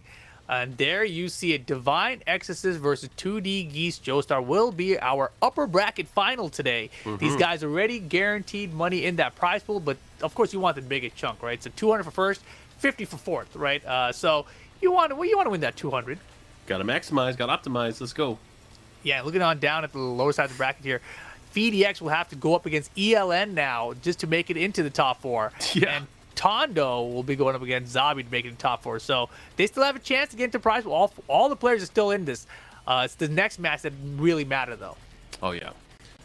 Man, that lower bracket's going to be fierce. I can't wait to see it, man. PhiDX and ELN, that should be a good one. Those guys are definitely not strangers to each other. Should be fun to see who comes out on top. Again, that's going to be a little bit more high stakes because the loser is out of the tournament. Exactly. And man, that one, that one, that's really fun to watch. I can't wait to see how that, because as you mentioned, they have played each other quite a bit. They have a lot of experience against each other and the characters that they use. So we will see what that brings to the table. Excited to see it. So now that the bracket has changed quite considerably from what we thought it might have been, any thoughts on who might be taking it, at least on the upper bracket side? We know what our well, we're gonna find out. yeah, it's we're gonna get Divine X's coming back here, gonna be going up against 2D Geese Joestar. I really don't know. I mean, I think that Divine is very good, and he's very sharp. But this is the battle of the youngins, right? 20 and 22 years old, dominating the bracket here. You saw Geese Joestar. He's solid with the geese, and the character's very good, man. I think that because of just the character, and both players at the same level, I think that I'd give the edge to Geese Joestar. But Divine, he's hella good, man. I'm leaning towards Divine Exorcist here. I feel like Divine Exorcist, again, has really showed his composure throughout all the matches that he's played. Sure, he had some tough times here and there, but at the end of it, he's been playing with the level of confidence that we've not seen from the rest of the competitors. That's true. Oh, yes. And as you see it on the screen there, this is now best of 5 games. So first to 3 here for our winners finals. Divine Exorcist and Geese Joestar. Claudio versus Geese Howard.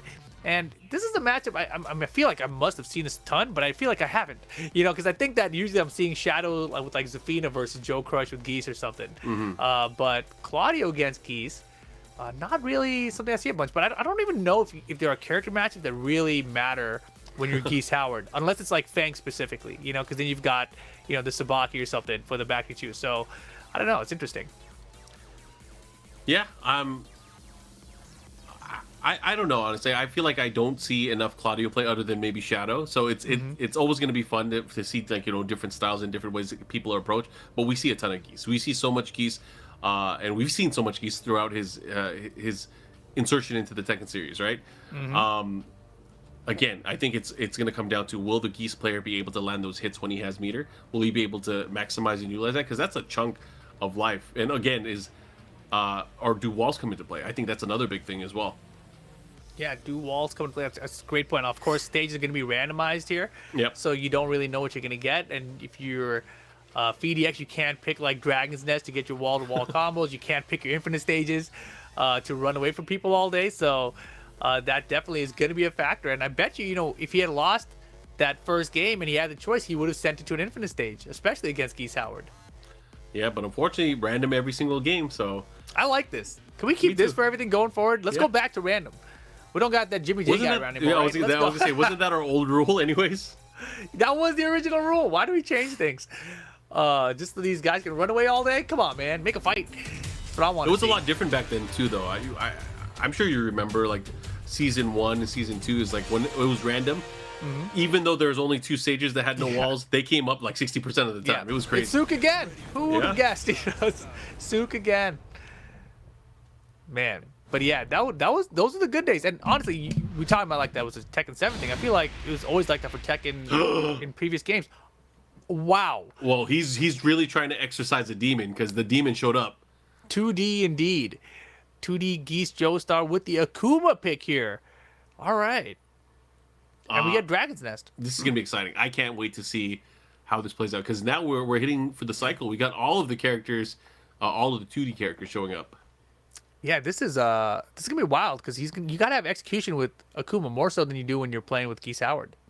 Yeah, but I mean, I give all the players, like if they're using them in tournament, I give them the benefit of the doubt that they can do the dirt. Exactly, especially once you're top 3 in the tournament, right? So, but here we go, Geese Joestar versus Divine Exorcist, game 1. Let's see what he's able to come up with. You know, Akuma, not too much of a threat early on in games. You know, I feel like players will have to take some liberties here. Man, he went for the hop over knee. The hop over knee where he can change his trajectory and go back the other way. That stuff is cheap. Yeah, now he's got the power crush fully charged up. And he got the wall carry. Wow, that was super far. Got the bounce. So that first round could not have gone any better. Not only did he dominate and get the round win, he also got the meter.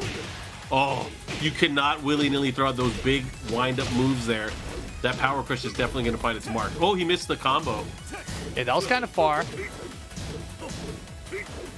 Man, he is jumping all day right now. Uh-oh, great block. Get the launch. There it is. Good adjustment here, but again, he's already sitting on 2 meters. Very close to it. One hit could end it here.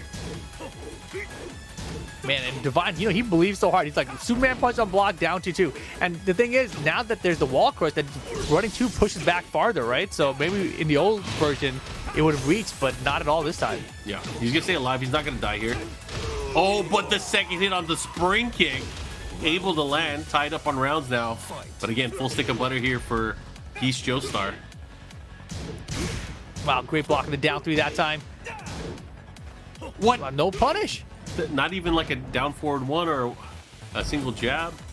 And you know, people talk about how Akuma has like a 10-frame launcher, but you don't really see that coming to play. Like Akuma players, now that the meter gain is slower, they really try to maximize the damage from other hits instead of off the 10-frame launcher. Yeah, it's very rare. We never really see jab, Dragon Punch FADC. It's actually doesn't come up a lot. But here we go, 2D Geese Joestar looking to take this first game right now, running away with it. Here comes the rain. But in a negative 12 situation, we see the down 2 sometimes. Oh yeah. Oh. Ooh. Able to dread. See what he does here. Pushes towards it.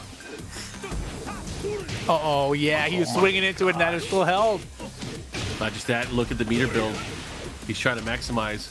Let's see what he does. He's gonna have, oh my god, never mind. He's not gonna have it. You're gonna have a final round, which you're gonna have. Yeah. PhiDX is trying to bring this back here. But it is the scariest version of Akuma. It is full meter Akuma in the final round. You know he's gonna use it. We'll see if he gets to. Oh, that hit me. Whoa, anti-air fireball. No launch. Got to be careful. You got to be ready for that kind of stuff. Yeah, Kuma keeps you guessing though. Well, the defense only a back 3 though. Yeah. Oh, never mind. The hop kick. Let me catch you in my hop kick here. What combo? What's going on? Oh my god, what was that? Why the dragon punch in that situation? You win. Oh my goodness. Well, yeah. I don't know, but Surprise pick though. Surprise pick. Divine Nexus gets it done, and that's I've said it a few times, right? Like, he just closes out, man. Players can't close out on him for whatever reason, and Divine Nexus holds on. I like and the gets pick. game. I really like the pick because, again, this is a best of 5. So he has 2 chances to mess around. I didn't even think he's chances. messing around. That Akuma looked really good. Oh, yeah, it did, except for the end, very end there.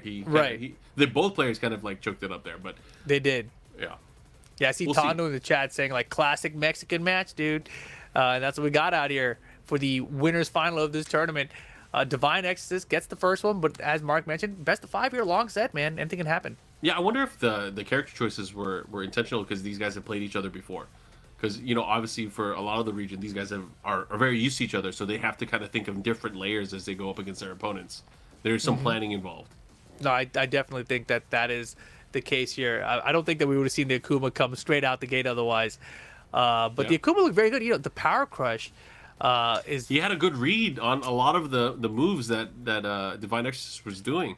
I feel like Divine's going to keep swinging into him. Like, if You think he's picking Akuma again? If he does pick Akuma, then I think Divine's going to swing into Power Crush. But let's see. Okay. Will it be Akuma? I think it will. It's not. Doesn't even matter. It's the geese. All right. So maybe he was messing around. It's like catch him off guard. Long set. Maybe. I mean, we'll find out here. Like, we'll see here. We'll see what Divine Exorcist's strategy is against not just Geese, but against Geese Joestar's Geese. We'll see. Because, again, I have a feeling that these guys have... It's not the first time meeting each other. And we're getting back to Island Paradise. You're talking about how that random select brings up the same stages, Mark. Look, man, we're getting Island Paradise. It might be. Watch, we're going to get it 2 more times in this set. I would love to see that. I would love to see that. Make it happen. Give me a reason to be like, hey, Michael Murray, there's some crazy stuff happening. Send email. Round 1. Have you guys noticed that the stage comes up quite a bit? He'll be like, yeah, it's a cool stage, right? Yeah, it's pretty cool. I'm like, you're damn right. We spent a lot of money to make this one. Yeah, please enjoy it. Honestly, if I was a dev, I would probably do that. Increase the rate of the one that I spend most time on. We need to see this one more. Yep, I like this song. We paid too much for it. Play the song. All right, good. Goes for the throw break there. Few tactics, pressure at the wall, the swipe one more time. All right, Joestar taking that first round quite convincingly. Not just that, also building that meter as well. Fight. Oh, man, there we go. That homing tap from Claudio so good. And, man, he committed to that low block for so long. That was very interesting. I think he was probably looking for a running too, actually, now that I'm thinking about it more. But, man, solid defense from Divine right now, but oh my goodness. Get step, get bounce. Here's the combo. Balcony? No. I thought he was going for the break there. Unfortunately, the side Walston kind of messed it up here. Oh, give me it. Yo. Man, Geese Joestar, if you get to choose stages, never choose balcony stages. You're always the guy who's getting sent downstairs. Yeah, now you got sand in your socks. Worst feeling ever. Yeah, between your toes, Yep. in your socks. Oh, look at this pressure. Keep him there. He's going to have to be careful. He does have rage here. One hit could just end it all. Oh, for both. Yep. 3. Divine Nexus, dude. Fight. Man, you really cannot count Divine out. And here we go. Swipe again. Forward 1+2. This time, knocking at the wall. Slightly, you saw his body slightly off axis. All right, try to use the back 2 pressure. Trying to keep him there. Good side step forward to get out of there. Divine X is keeping that pressure now. He's Joestar utilizing that meter and the pressure. Had to get rid of the fireball. That way he can start building more meter. Oh, man, the counter. Nice. And what- Manuel. I'm pretty sure that was a situation when he was full crouch, right? Yeah. Oh, my goodness. Uh-oh, here we go. Going back the other way. He's going to get With the wall rage. as well. Damn it. No, doesn't get the 3rd hit. He's going to have to be careful. He's very close to meter as well. He's dead. Wait, he's not dead. No, the side wall again comes into play. Round 4. Man, the back three closes out for Geese Joestar there, but we've seen Divine bring it all the way back so many times. I feel like even having his 2 rounds to 1 lead is not enough. You got to, like, stay on the gas until it's done. Okay, keeping that pressure. Let's see what he does. I feel like Geese Joestar just waiting for this opportunity to just explode. Oh, he doesn't cancel. There's no punish either. Yeah. Do it again. That's the beauty of Geese. Everyone expects it to be canceled, right? Like, so they just kind of stand there. Or they're just waiting for the cancel mix-up. The mix-up that never comes. Oh, here we go. Bro. Nice. Just get rid of it. Caught him! Got him! Yo, He he's always dead. finds He's a way to win, dude. Here we go. Look at Final this. round. Final round, game number 2. Big round here for Divine Exorcist. If he's able to take this and go up to a 2-0 lead, Geese Joestar would definitely need this if he wants to tie it up. You got a full combo, but look at how little damage it did because we started out of a float conversion. What? He was ready, but he was too slow. Double reps. Yo, he hits that a lot. Bro. Yeah. Oh, okay. I thought you were gonna go crazy. God, yeah. All right, do you have another comeback? I don't. Wait, Again. there's a chance. Damn, I thought he had it. I thought he had the step on it. He did too, but it doesn't.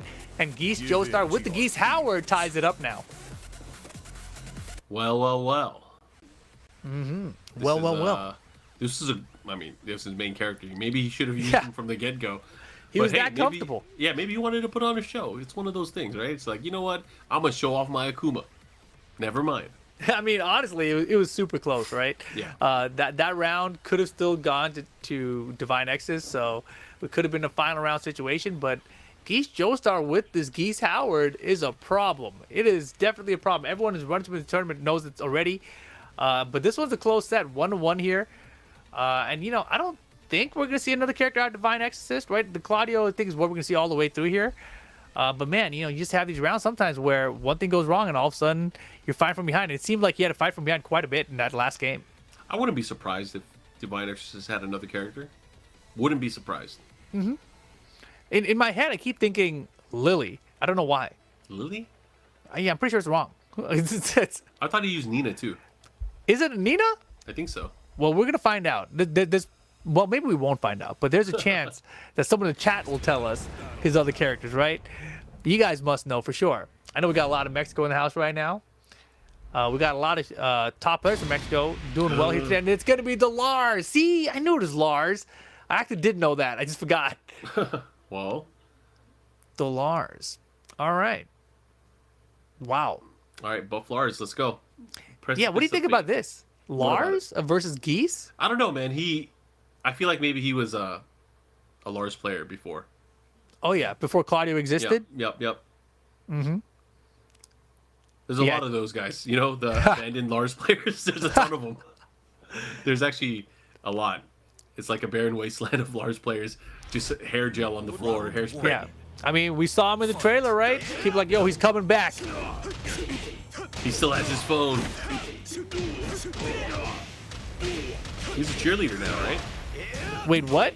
He's a cheerleader. In Tekken 8? Yeah, all he does is cheer on Jin Kazama, right? You can It's do his it. role. Isn't he Heihachi's son or something? He has Mishima blood in him. Oh, okay. Damn, he's part of Mishima. He's the weirdest Mishima, dude. He had the hair. Yeah, you do. Rage mode, here we go. Strange Rage Art. Is Oh, it smart. Yep. Is it gonna Yeah. kill though? No, yeah, it started out of an air conversion. Running slide? Oh my gosh, if you had just done the running shoulder, you probably would have power crushed through. Ooh. Scary, but Divine holds on. Oh man, someone in the chat just said Lars is trash. Just because of that, Lars is gonna win. I love it when He's gonna win the whole thing. That happens. Hey, And then orbital. not gonna say anything the entire broadcast. There you go. Gets the follow up here. Hey, look at the damage. Larger trash orbital, 50%. Basura. Let's go. Uh-oh. Oh, the conversion's still wild. Dude, Nice these combo. combos are tight. Oh, the second second hit. hit. Counter hit. Let's go. Yo, he's gonna push again. Yo, They went so almost. far. And he knew it was gonna hit there too, man. Divine is sharp. Nice. One mix up. There you go. Divine Exorcist. Round 3. One man's trash is another man's treasure. That's what he does. Nice. Goes for the grab. Able to land it here. Uh-oh. Yo, he's looking really good. This pick is paying off. Oh yeah, he definitely still plays this character. Yes. Uh-oh. But here we go. Counter down forward combo conversion from Geese Joestar. Here comes the wall. Uh-oh. Give me the double. And down back 1-3 all day. Nice. Yo, 4-4-1+2, and look at that. 3 rounds straight. 3 rounds straight. three What a rounds character straight. pick. I mean, if this Lars character just could be better, you know, if this character just wasn't trash, then maybe he'd be able to get 3 rounds straight one time in a tournament in the winner bracket final, Mark. I ain't saying nothing. I might say something too harsh. Oh, I'm man. sitting on my hands right now. Yo, Doing my Geese best not to type in the Joestar chat. is in the chat. He said, no, LOL, almost. I don't know if he knows that it's first to 3 here, you know? It's not over yet. I'm sure he does. I hope he does. It's 2-1 for Divine, right? And Divine here with the Lars looking really good here. Even though he's using Lars, you know, it's obviously it's a decent character. Do you think Lars deserves the changes that he got after being so good in Tekken 6, being so good in Tag 2?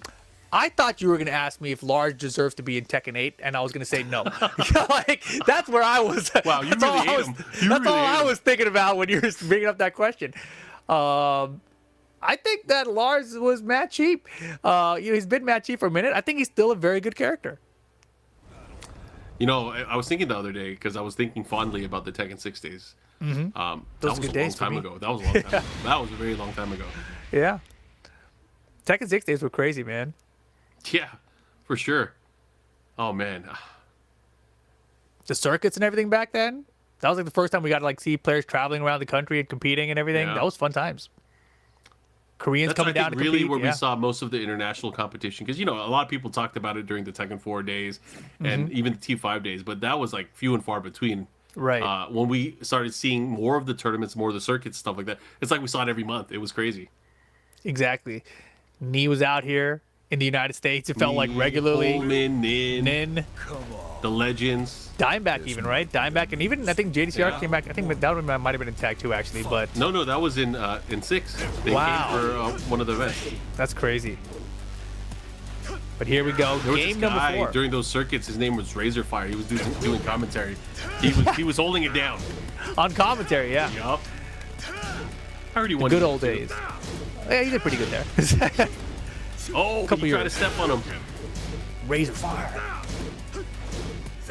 Orbitals versus swipes, huh? Yep. These are like the 2 biggest weebs in the game. These characters. They're just swinging at each other. Geese Howard would be a Lars fan. You know, like, He's definitely a Lars fan. He got a Lars wig in his closet. oh man. Round 2. First round of Geese Joestar. Yo. And Lars is definitely a Geese fan too. Gosh. Okay, 4-4-1-2. Look at the pressure. See what he does. Now they're starting to move. Man, these guys were just swinging. I don't know if you guys watched the last round, but these guys were just pressing buttons against each other up close. Here we go again. Still going. Such a close infight here. Big counter hit there on the down back 4. Gonna push the other way. Let's see what kind of delivery we're gonna get. Gets the big distance there with those kicks. Yo, he caught him. Round 3. Very nice. And you know, Geese's down 4 is acting very similar to Lars' down back 4. Yeah, they're both super punishable. They both have huge benefits on counter hit. But yeah. Jeez, these guys are just going at it. Oh, this is huge. This is yeah, gonna that's be a lot. big. Yeah, you got too comfortable with. Oh, okay, bro. All right. Oh, but he's back with what you didn't get the get. That's what combo. you get. Oh, Lars doesn't have a real throw game. Sorry, Lars. Oh my gosh, he kicked him out of the wall. It's a follow up here. I mean, how's he gonna make this comeback? He He can do it. He can do it. He can do it. Here's a bounce. He's got rage. Nice block. Yeah, that sucks.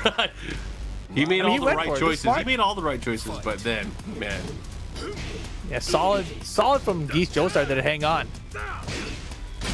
Caught him. Forward 1+2, and he's got a bar now. oh. Not sure what he's going for there. Only went for a wall standing 4. That's unfortunate. Didn't get the launch there. Holy moly. Lightning screw. And he's gonna hit the wall. He's Oh done. my gosh. Set point Divine Exorcist to get to the grand finals now. Fight. Yeah, this is Geese big. Joestar. 1 round away. Can he do it? Caught him. Gets to save the meter here too. All right. It's hits him with it, gets the combo, dude, he has 2 meters.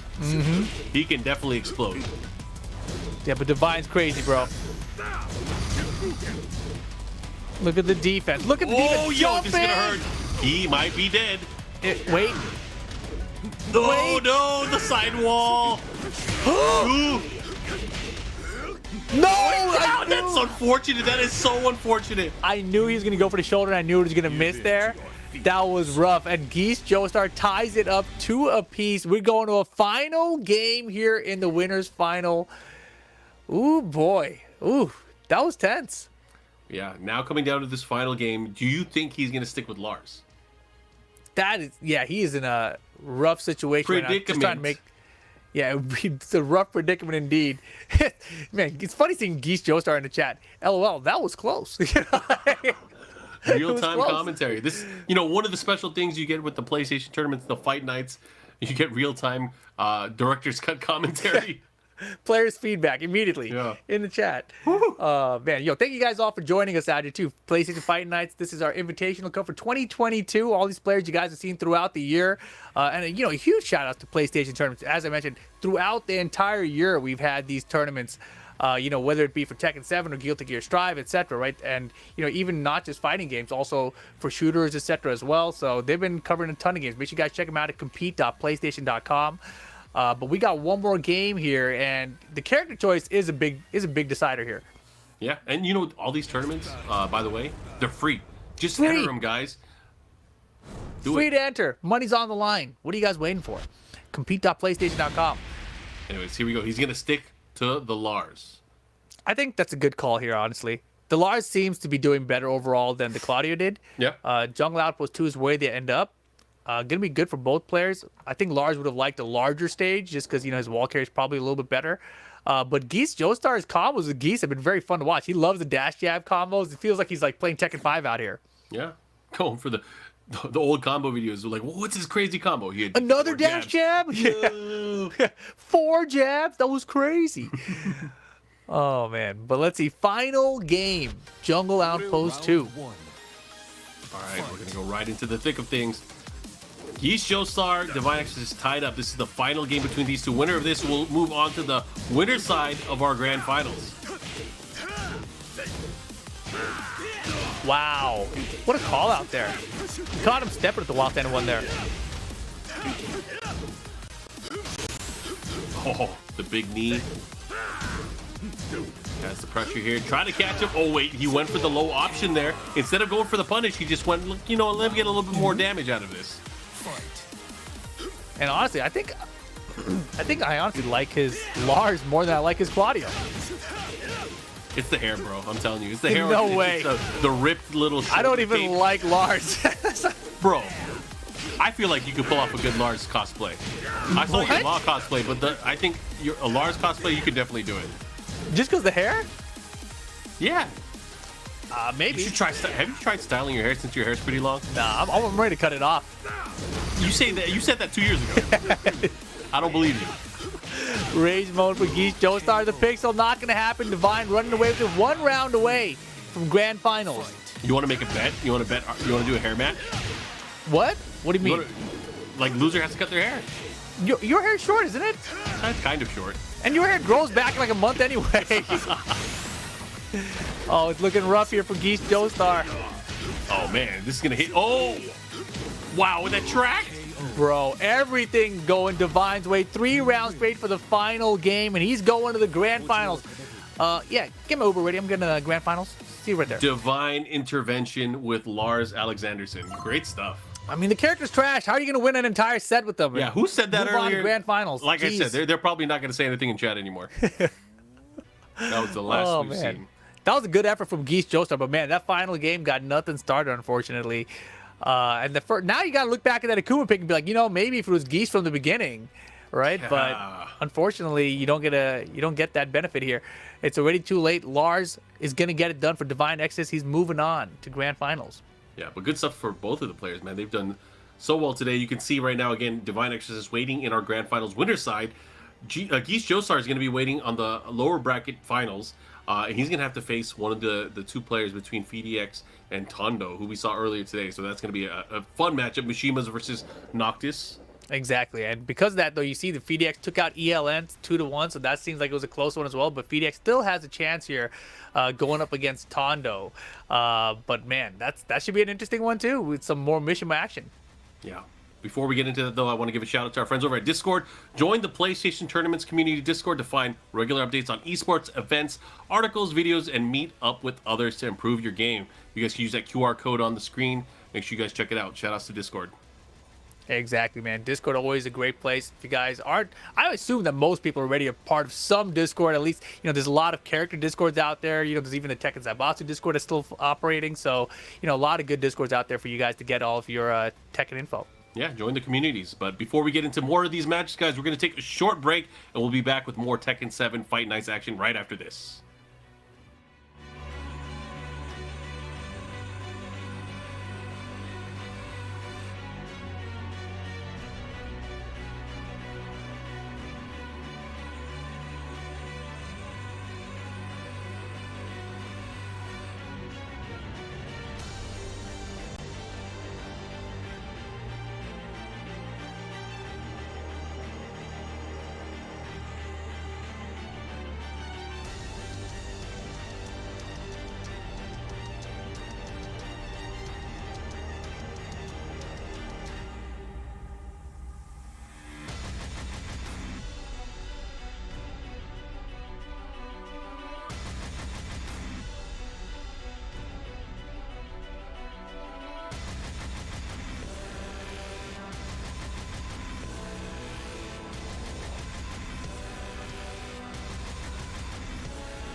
Welcome back, guys, to our PlayStation Fight Nights Invitational Cup 2022. Rip and Markman here bringing you guys the action. And we are down to our top 4. It's going to be good. Yeah, it's going to be great because, you know, we've seen some high-level play, lots of different characters so far. You guys can see where we're at on the brackets right now. Divine Exorcist waiting in grand finals. From the remaining players in the lowers bracket, we still have PhiDX going up against Tondo. That's going to be coming up next. And then Joestar is waiting for the winner of that match. Any thoughts, Rip, on PhiDX and Tondo? I mean, those are both great players. Noctis and Kazuya, it should be. I'm like I said, I'm always going to side with Kazuya. Yeah, I mean, Kazuya, I think, is always more fun to watch. But we also saw Tondo bring out the Heihachi earlier, which is also very cool. He did very well with that, too. Couldn't quite get it done with the Heihachi, of course. But PhiDX, you know, he ran into some trouble against Joestar, which is who he's going to have to play up against next, you know, in this tournament, if he does get past Tondo. But we'll get there when we get there. And if you guys are interested in entering tournaments like this one, man, make sure you guys check this out. You can get the PlayStation Tournament Win-a-thon. You guys can rack up wins in these PlayStation tournaments through all of December and January for a chance to win prizes like the new DualSense Edge controller on PS5 or PS5 consoles on the PS4. So sign up on console and start competing for prizes today. Full rules can be read on compete.playstation.com. Of course, that's the same website you guys can go to sign up for all these things. Free to enter tournaments. You guys don't want to miss out. PlayStation Tournaments Win-a-thon. All right, but coming up next, guys, you guys heard it's going to be Tondo going up against PhiDX. The Noctis from PhiDX out of the USA now. I don't know what part of the USA he's in anymore, right? Originally, he was from the Pacific Northwest. The PhiDX, you know, into PhiDX. That's where the name came from. But, you know, he's been moving around a little bit. Yeah, has he really? I thought he was still in Oregon. That's great. No. He is definitely down in like Arizona or New Mexico or something. One of those areas. Yeah, I think New Mexico, actually. So, yeah, he was definitely closer to Mexico, basically. And here we have Tondo, of course, from Mexico, 37 years of age. But he's got that Mishima action, man. He's fun to watch. We'll see what happens. Thoughts on this one? You know, I don't know. I feel like PhiDX wants to run away, but Mishimas have a good option to chase people down. It's that Weibu, so we'll see. And just as a reminder, this is a best of 3. This is going to be the last best of 3 for today. So I hope you guys are looking forward to this. Again, just whoever comes out in the league gets those 2 wins, they will move on into our lower bracket finals. Exactly. Just best of 3 here. The last one here, loading in already. There it is. Get ready for the next battle. Man, I wonder if it's going to say that in Tekken 8 too. It has to. I hope Same so. Voice? Oh, man. I mean, how it's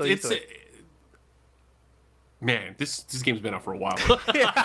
I'm trying to think back to the other games. Like, did they say it? I think they did, right? Remember. I don't know. I feel like you would just see like flames and then. It would at least say it in words.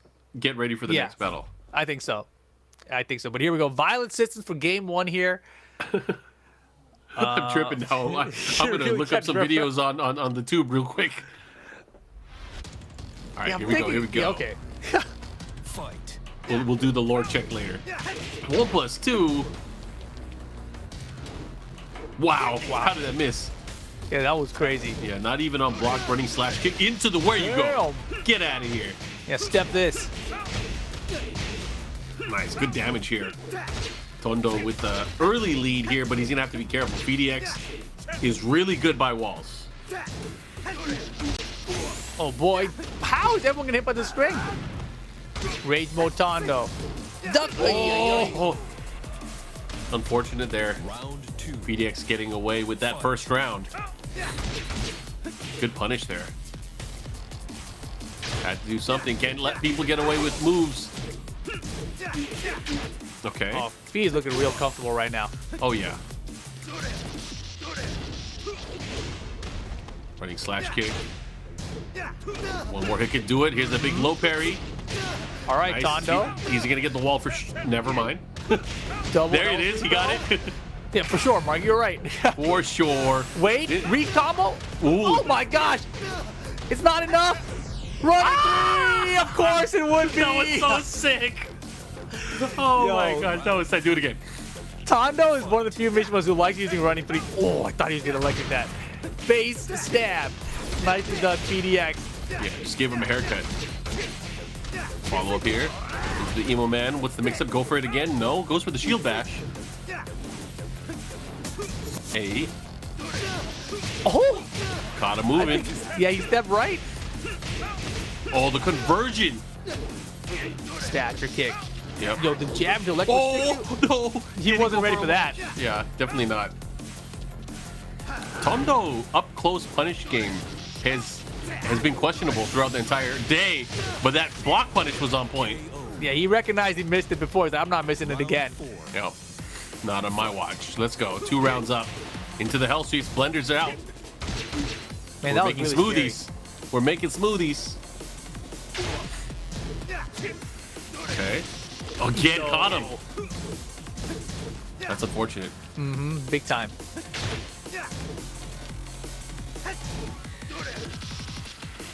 Yeah, he wants to electric him on the way into, which is crazy, because that forward 1+2 is probably going to go underneath the electric, I bet. Oh, very dangerous now. He has rage. Final round here. Game number 1. PhiDX able to get that last round. So I'll come down to this. Who's going to be able to pull out into the lead? Oh, it's 2-2 time. Nice back 1-2 punish here. The follow-up again. Yo, he's been using them blades, man. He's trying to sell knives. He's gotta.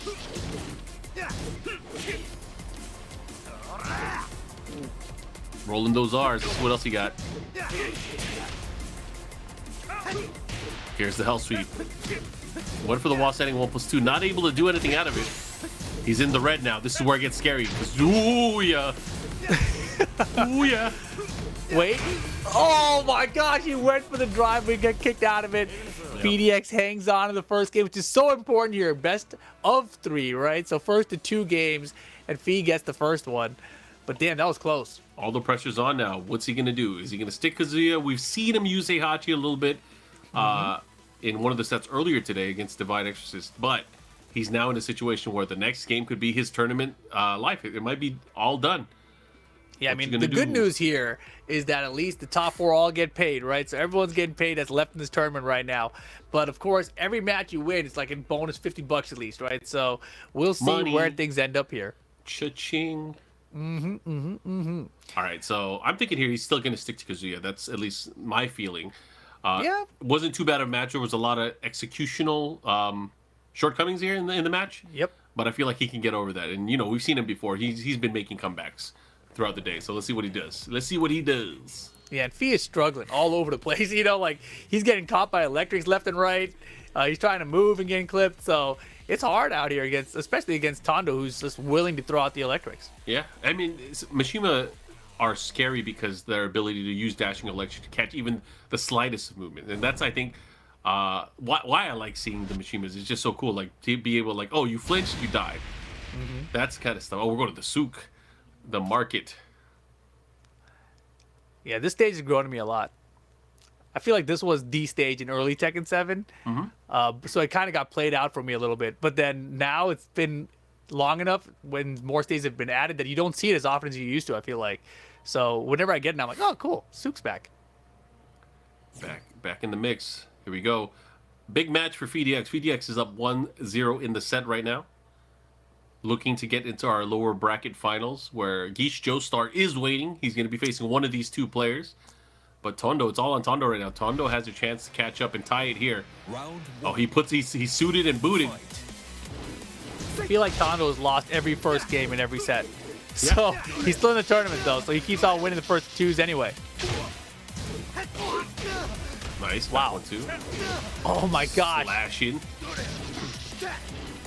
Oh, he had a chance there again to do something. And what was that? I don't know, but man, PhiDX had a great block on that hell sweep. Just didn't have the punish behind it. Look at that. There you go. That's what you want. Not just that, you want the wall. The adjustment here, and great stuff there. Able to close out and get that first round. Fight. Ooh, that's a good answer there. That 4-4 1+2 hasn't really come into play in this particular matchup between these 2 so far. Whoa, block. Oh, boy. Nice. Wow, he Good conversion. Ooh. Third hit, dude.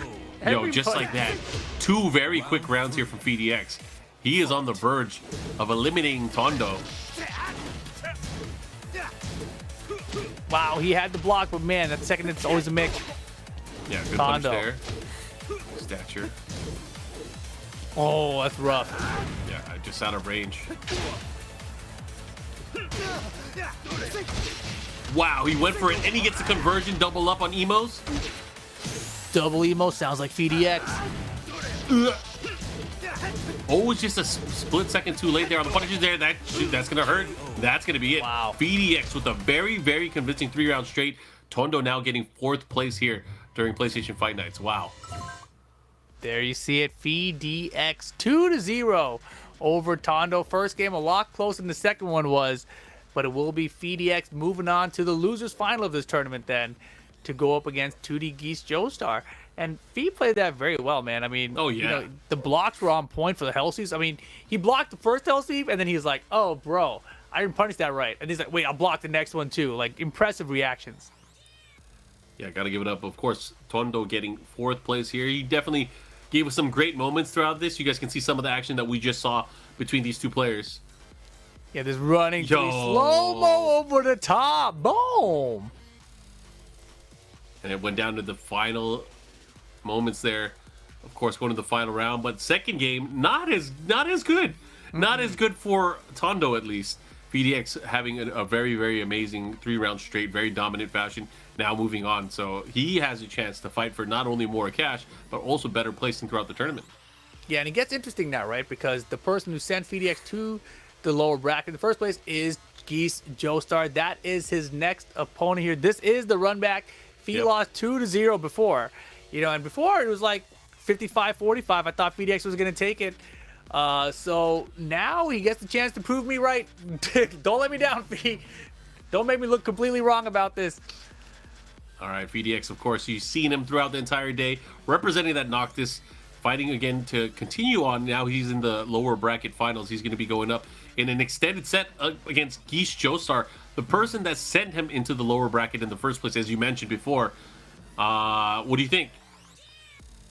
Honestly, I think that Geese Joestar probably has the edge, but I'm sticking with it 55-45 PhiDX because also, as you mentioned, it's a longer set. It is a longer set. I feel like the longer people have time to adjust, maybe the better. But this is where it gets really scary because how people adapt and how they kind of change things up is really what's telling of how good they are as a player. Make the readable unreadable. Start speaking in a different language to them. The problem here, honestly, is that I think that the experience Phi has is more against the players with Geese than it is against the character. I think so too. And I think that it's the right mix where, you know, it's different enough in the situation that he's used to that it's throwing him off big time. Yeah. So it's going to be much harder for him, I You're think. fighting Joestar, not Joe Crush. You got to get out of your head. It starts off the same too, man. Yeah, it's Joe. It's not even the same Joe. Yeah. What if it's Akuma? Wouldn't that be crazy? That would be crazy. Make it happen. Oh! It is. Oh, let's go. You ask, we deliver. Dragon's Nest. Oh, so Phi gets the cool stage though. He likes to stage to his resplat combos, but Akuma this is actually the same stage he got with Akuma last time for Geese Joestar. So let's see it happen. I love watching Akuma in action. Just I think again we were talking about earlier how he was introduced to the series, how he's part of the lore. Great stuff. I like seeing violence. This is good. I don't want peace. I want problems. Was that Bloodsport? No. What is that? I'll tell you when you're older, Rip.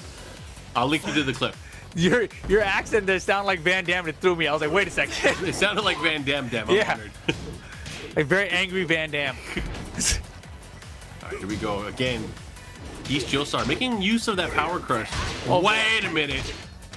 I was gonna say I think that the Akuma's a bad pick against PhiDX actually, because we all know Akuma's down 3, doesn't combo fully, and PhiDX is always backdashing. Like you need that clean hit. You want that down 3 to be nice and deep.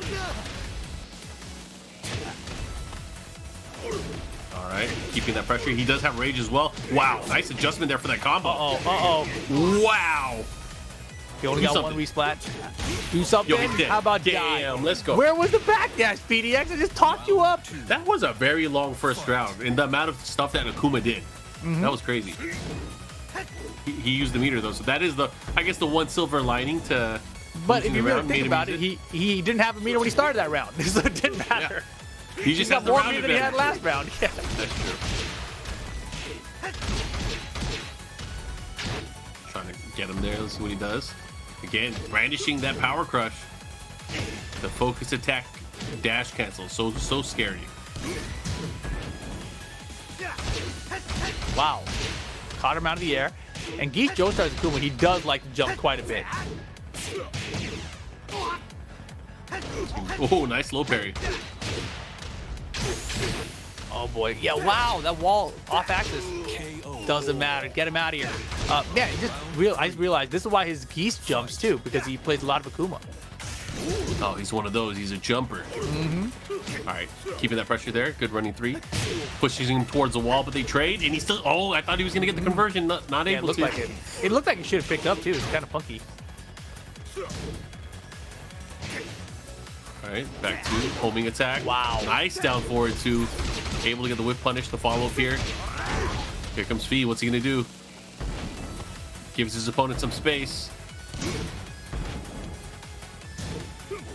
And he's chill. Oh, Wow. the trade, but he's enraged now. This is I think good, except if you get low parried. Nicely done, PhiDX with the low parry. And it looks like he's using the face stab as the anti-air option. Because he's done it a few times now off the Kuma jumps. Ooh! But you got to be careful, because if Geese Joestar's ready, he'll get that launch. Nice, good conversion there. He's gonna get more. Oh, he wanted the dirt. The while standing 2 variation of the demon flip there, able to still continue with some of the tech traps. Oh boy, and this time Phi ducked it for the while standing 2. Yo, he's almost at 2 meters. He's gonna have to start using it. Blue stuff. No wall though. Wow, he might be No dead. launch! Oh What my are you God. doing in the jab? Oh my God, what's going on, guys? Rage mode and full meter.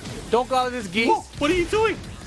He's chasing down Phi with the blocks, and that is the game for game number 1. That is unfortunate. Super unfortunate. That was a scramble. That was a big scramble at the end there. But Phi held on. Man, Geese Joestar. The Akuma was fun to watch, but I don't know, man. I think the Geese is the one that gets it done, right? Yeah, I mean, it's in his name as well, so I feel like he's going to switch back. I don't think there's any other option here. Plus, it was, Yeah. I mean, obviously, Phi was ready for the Akuma pick, too. He was ready. Yeah, Phi got his stage there. Didn't get to use it as much as he wanted to. In fact, it kind of went the other way around. But I feel like if he has a larger stage to work with, which most stages are large in Dragon's Nest, I feel like, then I feel like Phi's going to do even better against the Akuma.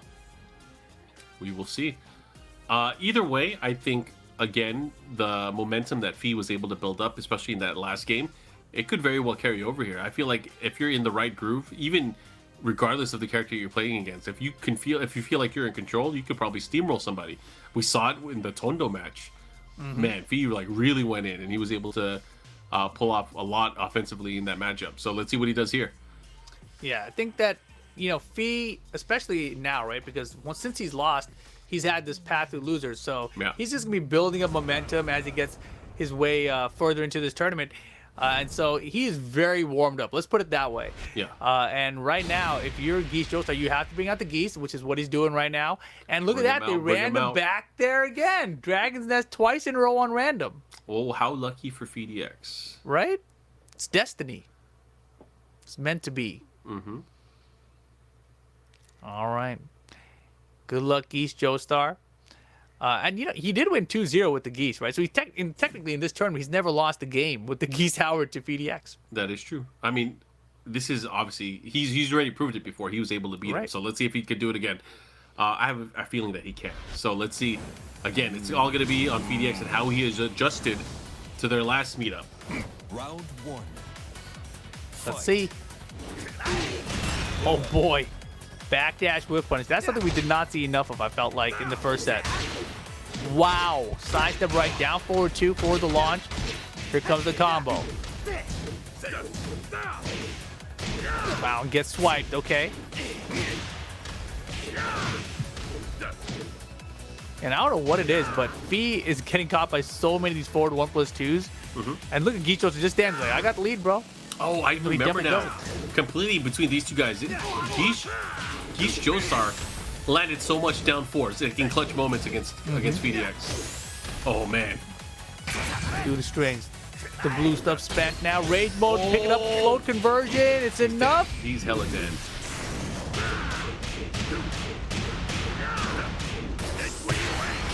There you go. Finish it. Round 2. Oh, man. Fight. Is this Phi's true demon? Geese Joestar? Other Geese players. Yeah. Oh, This nice. is a great round. Yeah, caught him out of the sky. What's the follow? What's he gonna do? Keeps him there. Good round. He needs more of that for sure. Fight. Now he's starting to utilize more of the 4-forward 1+2, trying to not just restrict the movement, but also just keep the pressure moving forward. Obviously, he loses his turn, but what's really Geese gonna do with no meter, right? Yeah, good duck. Feed the wall here. Resplat. Oh no. Oh, but the third hit, no. magic. Third hit, magic. Everybody today. Fight. Yeah, his hit rate on that is insane, actually. All right, catches him. PhiDX looking to fight back. Okay, slice the moon. The follow up here gets the Ripuken. What's he gonna do? Keeps him at the wall. Yeah, he still has the bar, spends the bar. Interesting place to spend it considering. Well, okay, yeah, he had life lead too, but still. Oh no. Oh man. Uh-oh. He has rage. Keeping it. Oh Wait, my what? God. Wait, what? Every hit of the 3-hit string hit not countered in anything. And now Geese Joestar What? is dead. A comeback. That's definitely going to be a highlight Wow. later on. That is definitely Wow. going to be a highlight. That was wild. That's ridiculous. And PhiDX up 2-0 now. Geese Joestar needs to win 3 straight. And I don't even know. Like, is Geese Howard still the answer? I think so. Let's see if he says anything in the chat. Yeah. That was rough. Oh, man. That was rough. That comeback. extreme. You know, you're up.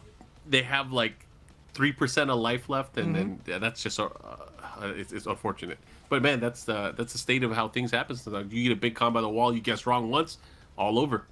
Exactly, and man, if you're Divine Exorcist, you gotta be watching like, man, this guy, PhiDX looking pretty good right now, and they have not met in this tournament yet, right? They were on opposite sides, or Phi lost too soon, right? So this would be interesting if he does get the next game, but I have a feeling we have a long set in front of us. I think Geese Joestar starts to bring this Think back. so? You think so? I think so. I think so. You don't think that the momentum is just too much? The pressure might be too much. The commentators are too vile in how Biased? they're discussing. I think the biased commentary is not helping things, but I think that I think Geese Joestar has got the next game for sure. I think this one right here is PhiDX's game to lose. All right. Well, let's see. You've been known to curse him before. Let's see if that continues. I just said a game, all right? Say it. Say it. Just one. We'll see. We'll wait for the moment when he's about It's to win. more impressive He's when you likely. do it. It's more impressive when you do it early. Yeah. Or I did him. already. All right. PhiDX. It's his cursed. game. It's his You're set to cursed. lose. Wow, the whole set, Mark? That's so mean. Yeah. With the 2-0 I mean- lead to go to grand finals? Yeah. Why not? Make it happen. All right. I don't have the hex like you do. I don't even know if I do, man, but everyone seems to think I do. Well, caught So I in must have 4K or in whatever. That's your New Year's resolution. Caught in 4K. Let's go. Hey, Let's make a New Year's resolution for each one of these players as they play. for each one of them to never do this or that again. Yeah, we got to give them a New Year's resolution. Give them something to take away from the tournament. We got to say it as they get eliminated. That's how the best way. All right, these guys are swinging. So I said 3 up close. Again, that used to the down 4. They're both within death range. Oh my gosh. Oh, the interrupt. Get off Throw him. break. What the heck? Let me build meter again. He wanted to build meter again. Wow, 1+2? Keep him guessing. Keep him guessing. Fight. Wow, again. Yo, man, I love that move. He's like spin to win. Oh, that's all he had to do. He had to just play him like he was a nut. Do it again. Yo, PhiDX, again, like I said, he's playing well. He's in control now. Yeah, this is a totally different PhiDX when they met the first time. Yeah. See, your curse doesn't even work. No. See, it's People all in the about chat, the players, people in the chat man. are saying otherwise, though. I think the players need to know, you know? Oh, wait a minute. Gosh, you just had to wait, Joestar. You just had to wait. Here we go. One round away. Normal wall. This is exactly what PhiDX wants. Yeah, this obviously plays into his play. It's all going according to plan, right? Oh, nice try. Yeah, this is perfect for PhiDX. He couldn't ask for a better situation, to be honest. Except getting thrown. Uh-oh. Uh-oh, I it's meant downhill. stage, Oh, he's up okay. 2 rounds to Where's the 0. launch? Ora. Damn, girl. What No is combo? going on? Oh my gosh. It can't be real. No way. Oh, over the top of the Reppuken for the win. PhiDX. That was crazy. That was crazy. Beautiful. What a way to end it. But at least you didn't curse him. Well, we still got never grand could. finals. We still got grand finals. Nicely done, PhiDX. 3-0. Proving me right. See, in the set, it was 3-2, right, for both sets combined. So that's like Yep. 55-45. That's Nailed good it. stuff. I am impressed. Nailed it. Good job, PhiDX. But Geese Joestar, congratulations to you as well. 3rd place here at the PlayStation Fight Nights Invitational Cup 2022. So- let's look back at some of the action. New Year's resolution for Geese Joestar? Stop getting hit by that 3-hit string from Noctis. Stop picking Akuma. You think so too? Damn. Both sets he picked Akuma, he lost. That's a good point. I mean, the Geese didn't win a game either, though. Well, yeah, and I mean, it's like he threw away a game, though. You know? It's true. It's true. But yeah, Look at that. Geese Joestar had its moments, but really there was a lot of scrambles in this that just didn't go his way. Like this round is the worst one, right? Oh yeah, the big offender. Like the whole 3-hit string hit him there, and it wasn't even like a natural combo anywhere. Got it wrong, and man, Phi just started to run away with it. And that should have Yeah. been launched there. And then this key charge, and then over the top of the Buken. Beautiful. Nicely done. PhiDX closing it out. Boom! 3-0 After watching to it the grand again, finals. After watching it again, he deserved it. That key charge setup was sick. That was pretty good. Very nicely done. So PhiDX over Geese Joestar 3-0 there. Moves into the grand finals, which will be Divine Exorcist and PhiDX. That's next. I am excited because this. What if we get the potential best friends match? We get Noctis and Lars. Ooh. Someone's gonna break their cell phone after the fight. Wow. Hey, you know what? That's kind of a cool match. Yeah. Man. Like, you know how Noctis is his intro when he comes into the stage, he's on the phone, right? Yep. And sometimes Lars too. But what if they're fighting each other? Who are they talking to? Each other. It's like, That would be funny. are you Bro, here why'd you yet, call bro? me? It's right. time. Grand finals coming in from the lower bracket. We got PhiDX. PhiDX has been performing very well throughout the day. Obviously, he lost a little bit early on in the tournament, but he's now back into grand finals. Went the long way, and he's here going up against Divine Exorcist, the youngin. Yeah, super young, 20 years of age, man. And also a TWT 2023 finalist, right? He's going to be going to the TWT finals. He won from his region. So he will be in Amsterdam coming up in just a month and a week. Yeah. So, you know, we'll see if he can get it done here. This is going to be a hard test for him, though. PhiDX, obviously, very familiar with the Claudio matchup. The Lars will be more of a question mark, right? But we'll see if that even happens. All right, so this is going to be a best of 5, first to 3 games. However, if PhiDX wants to win the entire tournament, he's going to have to win 2 of those sets completely, which is, again, is a tall order for anybody coming in from the lower bracket. However, it's been done. It's been done many times in the past. Oh, yeah. Will he be able to do that, or did the Hex carry over? Did it cash in yet? Phi's got this, man. He's got it. No problem. That's the best way to hex anybody. You just tell them, you got it, bro. That way they think about it too much. They overthink the situation. Next thing you know, what happened? I got to thank everybody that's been tuning in throughout the entire day. The PlayStation tournaments here. Watching the Fight Night Invitational here for North America. Again, if you guys want more information on our PlayStation tournaments, you guys can check out compete.playstation.com. Right now, as we get into the grand finals, it's happening. It's Claudio and Noctis. Exactly. And this, you know, obviously the character that Phi's going to have more experience with, but it could be the same situation, right? He's got experience against Shadows Claudio, but how much do you have against Divine Exorcist Claudio? This could be very, very interesting. Island Paradise going to be the stage here. First to 3 grand finals. Who's walking away with the Fight Nights Invitational Cup Championship? That's what we're about to find out. Oh, yeah. And we are in the island paradise. I like the accent, Mark. That one was a little less Van Damme. Yeah, a little bit less. A little too much of that earlier today. Oh my gosh, what is this string, dude? It's magic, baby. And the second. Oh, let's go. All that work to lose? All that work to lose? Oh, never mind. That was so sick. That was sick. Wow. You're really trying to haunt him there. Man, like I said, I don't want peace. Hey, that was a beautiful whip punch from Phi, though. Down for two, ready to go. Oof. Man, again, just such a great opening for each one of the rounds so far today. PhiDX doing a good job with a great low parry there. Who is this guy? This is not the PhiDX that was in the winner's side of the bracket. This is crazy. Yeah, all according to plan. 2-2s coming out, and there it is. He caught him. Caught him looking. Look Now at the what? sword.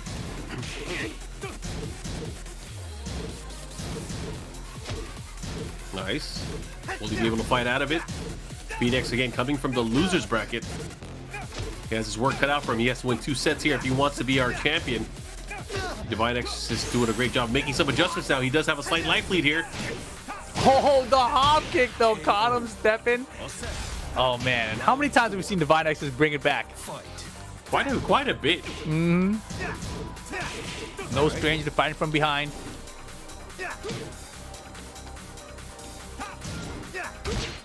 Trying to slice him. Let's see what he does. Again, both of these players playing much more calm and controlled, but a big counter hit opens him up. Here comes PhiDX. What's the mix? Goes for the... Whoa, no punish, though. You can't. Yeah, he went for something there. Oh, my Nice gosh. conversion. That was huge. That was huge. He blocked the emo man, and I thought he was going to do like a delayed hop kick, but that's what my brain went to, and we got nothing. He did a delayed sidestep. He did a delayed sidestep. I mean, it might have been... It might have been the sidestep up might have been like the delayed jump for the hop kick, you know what I mean? But damn, that sucked. Because that could have been a huge comeback. He had rage mode and everything. Yes. Well, PhiDX, like I said, did very well in that game, right? Did very, very well. I feel like Divine Exorcist might have to change things up. He has a set to play around with. Right. An Right? entire set. Yeah? If you're going to try something, you might as well do it the first set, not the second, right? I don't know, actually. Because part of it is you can like give your opponent one look the whole way through. Yeah. And then bring out the other character later. You know, and so he could be this whole set like, I'm going to try out the Claudio, see if I can get this done. And by then, you know, if he takes it to like game 5, he's going to be tired for the second set, you know? You think he's going to be tired? I think he's going to be tired. He backdashes all day. He's not going to be tired. That's exactly what's going to make him tired, Mark. It's 5 games straight of backdashing. All of a sudden, like, dude, I can't go another 5 games straight. That's insane. So you say it's a Where problem about? with him. It's a problem with him just like being able to. I guess it's a stamina thing, right? All right, that's what you think. That's what you think. All right. Yeah. It's hard to keep it up that long, you know, continually backdashing. We'll see. But, we have a violent stage here. We have the Forgotten Realm. And the character. We're breaking floors, and he switched to Lars. Yeah. So I guess all right. This is He wants to win best this friends first fight. set. He's like, forget the second set. I'm winning this set. Yeah. Call me, bro. So call me maybe. Forgotten Realm, though. Lars, pretty good here. So not. I feel like all characters are good here. Yeah. It's just who gets the hit. Who is gets really the hit, yeah. What it boils down to. Oh boy. Here we go though. Game 2. Man, Felix so good in game 1. Yeah, it was very He's looked dominant. even in loser's final, right? He's just been on a roll. 8 win streak. Look at that. Yeah. All right, starting it off. See how nice sidestep attack gets to stop the follow up here again with the extra follow up. Man, Divine Exorcist with the big lead already. He's like, I'm going. Wow. No. That was wild. They both were playing just out of range. Yeah. All right. Unfortunately, got him out of the sky, not able to get the extra hits. Doesn't matter. Divine Exorcist taking that first round. Fight. Yeah, and it's okay to get hit by forward 1+2 as long as it's not countered. So that's the type for Divine, but not these face stabs. He is getting stabbed up. Whoa, no breaks. Them's the breaks. Wow, nice side step right there. Orbital does not track very well, especially to the right. Do it again. Yeah, right actually beats the forward 4 as well. Trying to catch him here. What's the mix up? He goes for the mid option. Looking to close it out. He should be able to here if he does it right. Oh, yeah. And see, the reason that even hit is because of the threat of Emo Man to break the floor in that situation.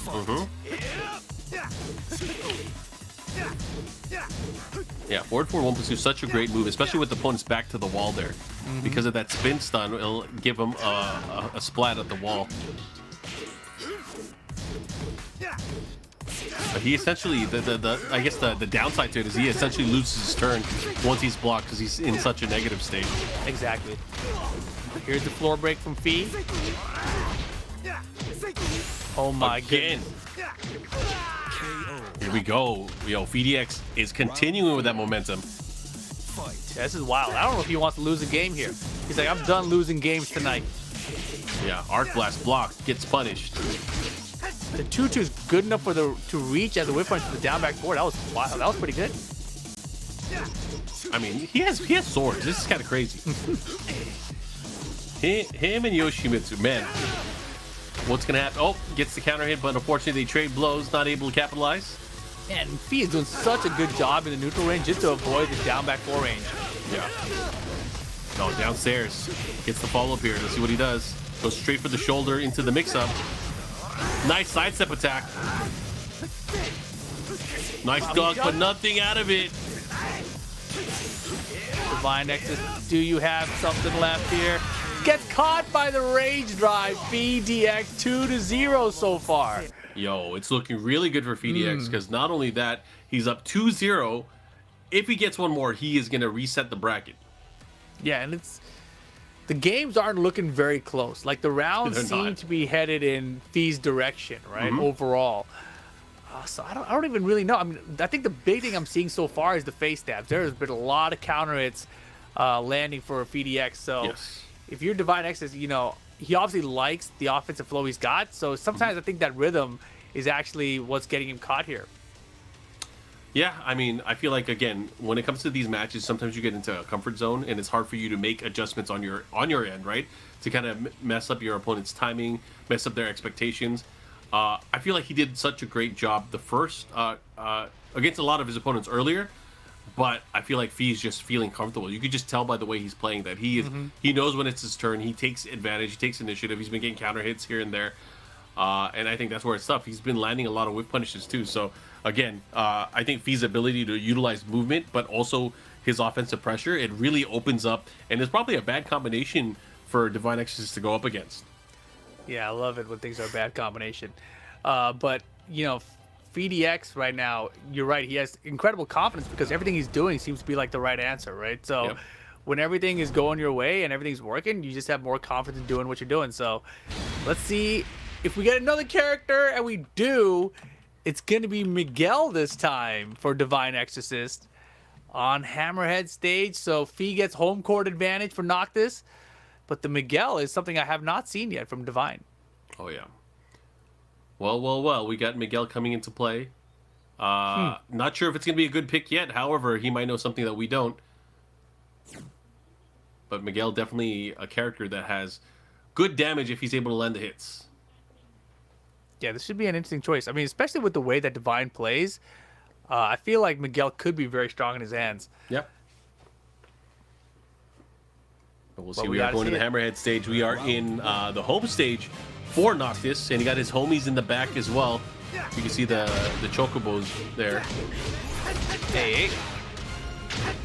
PhiDX gets him to that wall.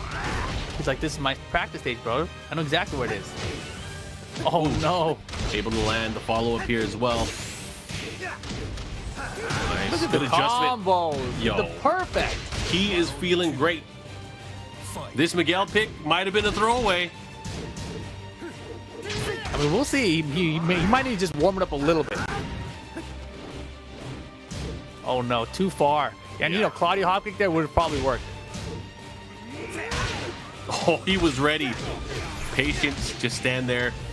Whip punish there with the down forward 2. Not just that, gets the combo. One more mix at the wall could do it. But Divine Exorcist fighting back. Got the rage mode on top of it. They can think about it. Both players with rage now. PhiDX spends his. More 2-2s. More 2-2s. Gets hit with the rage drive. Stop the 2-2s. Yeah, great drive. I love it. Round 3. Fight. Got Hey. him. Hit him with the lightning. Oh, my again, God. locked and loaded, ready to go there. So good with that whip punish down forward 2. Has the wall again. This is PhiDX playing at his best right now. Oh yeah, he's doing well. The delay and the down 2 opened him up at the very end. Round 4. PhiDX 1 round away from resetting the bracket.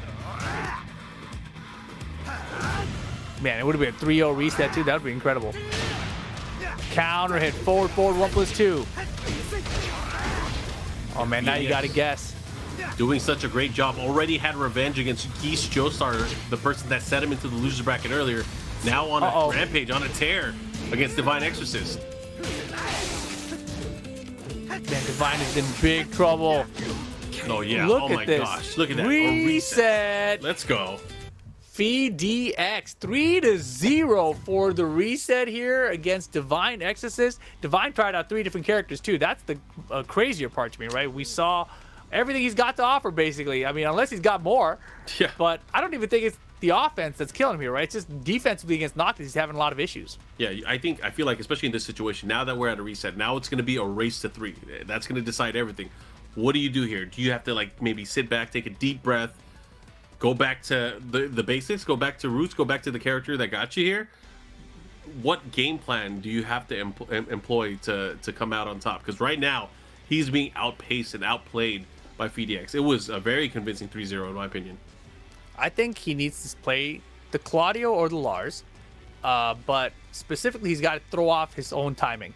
Okay. Right? Like he's got to mix up his own timing because the counter hits right now are killing him. He's also got to be aware that he's got to be in range because PhiDX is going to do a backdash and it's going to make his attack whiff and it's going to be a down 4-2 behind it, right? He's done that time and time again, regardless of the character that Divine's chosen. So I think if he pays attention to those 2 things, switch up the timing and watch the whiff punish or watch the whiffing, I think he's got a better shot at this. All right, well, he is switching back to his main character. We see him with Claudio, so Claudio and Nox is going to be going at it. We're in the geometric plane as well. Exactly. PlayStation Fight Nights Grand Finals reset here. Reset Grand Finals. Claudio versus Noctis PhiDX. Looking like the favorite at this moment. Yeah, he does have the momentum going into this. Coming all the way from the lower bracket, making it through, getting revenge on the person that sent him there. Not just that, he is doing very well here. Look at the 10-win streak. Noctis Yeah, putting in 10 that win. work. That's an in-tournament win streak. That's crazy. He's doing so well right now. Wall a little too close to that combo.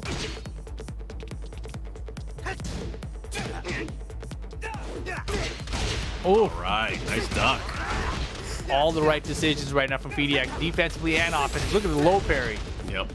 And again, I think a lot of it could be solved by just changing up the timing because Divine Exorcist is going to be put in a situation he'll block and he'll react right away.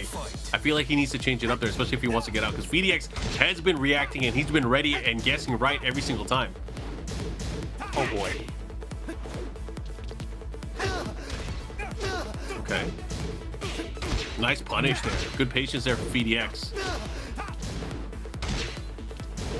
Yeah, this round looking much better for Divine so far. He's going to have to be careful though. Can't make those big whiffs. Exactly. Oh, what a step. Just shy of the wall. Second hit. The interrupt there from PhiDX. Rage drive coming. Oh my he god, got away that with was murder. rip-off. But he closes it out anyway. The back 3 for Divine. That was crazy. Fight. That was really crazy. That's kind of the beauty of Noctis's rage drive, right? Like if they step, you're like, well, do you know where I'm gonna be? Do you know what to do? That's the second time he's got punished there. PhiDX is way too patient. He's not going to fall for it.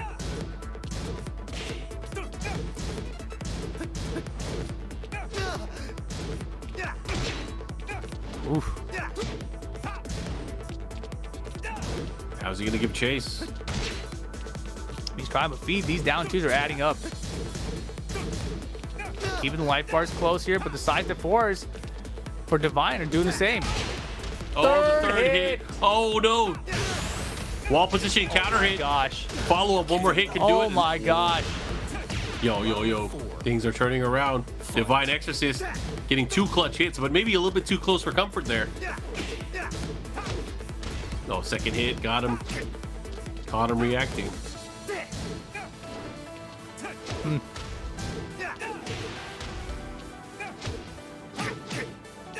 Wow, this is looking really good for Divine all of a sudden. Yeah, he's definitely changing up the pace. Okay, here comes PhiDX. Got a conversion of his own. Now he's going to be here at the wall. Went for the spear for the first time in the tournament. Man, Divine was swinging for the fence like, please close out, but it's so uncharacteristic from the way we've seen him close out against everyone else today. Oh, there it Low is again. spear. Emo. What? The And he man. caught it. Oh my god. Final round here. Game number 1 of the reset. Yo, Divine, it's the opposite of what we saw earlier. He's so afraid to close out now. You gotta have that confidence. Look for a way in. Right now, huge life lead. Not only that, he's gonna put him into rage. Gonna be very close to kill here. The wall's there. Wow. Oh, counter hit. 4 on wake up. What the combo? Oh my gosh, Phi swinging. Oh my god. 2-2. And look at that. Game number 1 goes to PhiDX. He has the lead now. Another game closer to winning the entire tournament. He And needs 2 more. Divine could have had it though, right? He was up 2 rounds to 1. Round 4 there, he could have closed out, but it looked like he froze. It looked like he froze, and his back was to the wall, and he just kind of let Phi run over him. And you know, when you're in that situation, you got to get out. And he was trying to do it defensively, which we've seen him do in the past. Like right from the beginning of this tournament against Moi Kusanagi with the Horang. You know, he's like, he had that pixel of life. He's like, I'm just gonna stand here and I'm gonna guard everything. But it's hard to do that, especially when the wall's to your back. It's so much more risky as well. Yeah, it's definitely a tall order. And again, I feel like having to make those minute adjustments, having to really react to what's happening in front of you, it's hard for anybody, especially with a player like PhiDX. PhiDX has been doing so well just playing defensively, and then the times that he does feel like he has an option to get in, boom, counter hit, boom, and get hit by something. I think he's been doing a great job using the jabs as well. Like PhiDX has been really controlling the space. Yeah, I mean, he's looking unstoppable right now. I don't know what changed, but man, I thought that was the turning point. I thought that Divine was going to get that first game, and then all of a sudden, you know, PhiDX's lead didn't matter anymore. But instead, PhiDX, the steamroll keeps on chugging along. I mean, what are you going to do here, Divine? He's sticking with the Claudio. Brimstone and Fire's the stage they get. But PhiDX, man, he is looking great. Yeah, I mean, I feel like, again, with the momentum, it's just a matter of time before he's really, like, gets a better grasp of the matchup. I mean, it could be that way for either one of these players. Sometimes all it takes is like, okay, I understand how it's going now. Let me turn things around, or let me like finish it here. So maybe there's one of those moments where that's going to happen. We'll see. Yeah, and even the face stamp counter it, PhiDX wasn't really using it in much of that last game, but he brought it out when he needed to, and that's what closed out the game for him. Fight. All right, here we go. Brimstone and Fire. No, you got to launch punish. those. Yo, he's getting away with a lot. That streak continues. Yeah, exactly. Up to 11 now. Back to both hits, this time on delay.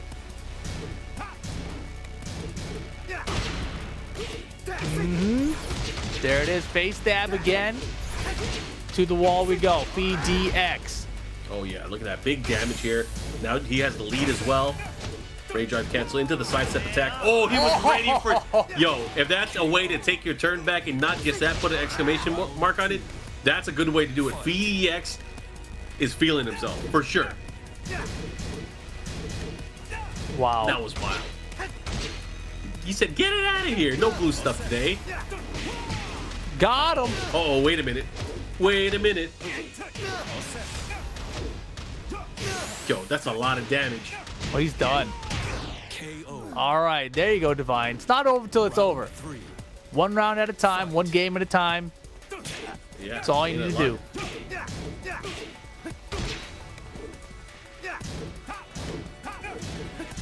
Okay. Making these adjustments. The patience here. PhiDX, of course, still has the life lead. But here comes Divine. Making those lows count, but he got a little bit too greedy there.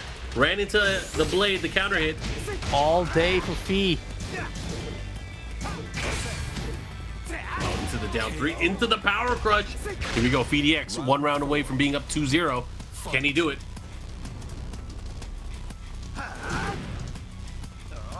What's gonna happen here? Yeah, just immediately starting off with the pressure. Look at the whip punish, bro. That was maximum range, it looked like. That was good. Oh yeah, he was locked and loaded, ready to go with that. Here comes the spear. You know when the spear Punish. starts hitting, spear means no fear. God. Oh my gosh. That wasn't even a whip punish. He just knew. did it like a Shoryuken interrupt. Yeah. He's like, this is going to work. Yomi. Boom. Ouch. And now 2-0 here, making the total 5-0 so far. Phi 1 game away from winning the tournament. That is ridiculous. Unbelievable. So if I'm Divine here, I got to be thinking like really hard. Like, how do I change things up? How do I put a stop? How do I prevent myself from bleeding any more than I already have? I think it's got to be Lars. Lars? I mean, he does pretty well with Lars, right? I feel like tools wise, with Claudio, I feel like he found the most success with the lows, with the side step 4, with the down back 3, the down 3. I mean, he didn't use them that much, but once he started hitting them, it kind of opened up the rest of his game, right? I feel like the rest of Claudio's tools kit kind of got sealed away, especially with the way that PhiDX was playing. His ability to kind of backdash, create space, get that launch punish, get the counter hits that he needs, really overwhelmed what Divine Exorcist was trying to do. So Yeah, definitely. whatever he does, he needs to pick something, and he needs to do it in a way where he can keep his offense going, but also not get beat up with a counter hit. Which is I a tall totally order, agree. of course. The counter hits are the biggest problem for sure. Like the whiff punishments there, it's a secondary issue, but number 1 is the counter hits. It's twofold because, like, you know, let's say he is whiffing, right, and he gets whiff punished. That's one. But if he's in range and PhiDX is confident, he'll throw out the blade and get the counter hit. There's a lot of things that have been going on, and not only that, sometimes you feel like, oh, it's my turn now. Let me do forward 1+2. Anyways, he's gonna stick to Claudio. It's all gonna come down to this. If he's gonna win the tournament, he has to win 3 games straight with Claudio. And it's Duomo de Sirio, right? Home Is team this- advantage. Is it the turning point, Mark? Is it? I mean, look, if you guys want to talk about hexes, right? PhiDX could not be in a better position right now. You know, this is his tournament. 5-0 Yeah, in the grand it finals? It is because I mean, it is his tournament to lose, right? There's no I didn't other say way. it. I said it, but I'm thinking about it. You know, like, You should save that for another day. Okay, full on. Use the entire thing. Here we go. Low parry. Gets it going. Puts the brakes on. man. Oh, doesn't matter. Still going for it. Oh, man. He tried to do it 3 times in a row. yeah, he wanted to get the reset combo. He hasn't really hit it today. Wow, he went He for has it to be even- careful with that, too. Exactly. He's already shown him the counter. Yep.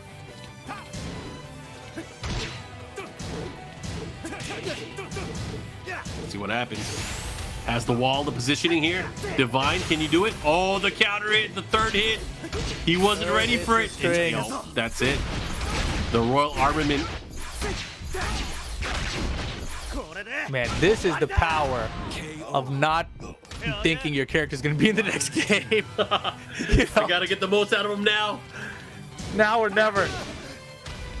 Oh, man, again, face down for the counter on trade that time, luckily. But look at that. Oh, wow, he got standing, Tucci. Okay. Okay, let's see the follow-up here. What's he got? Oh my gosh.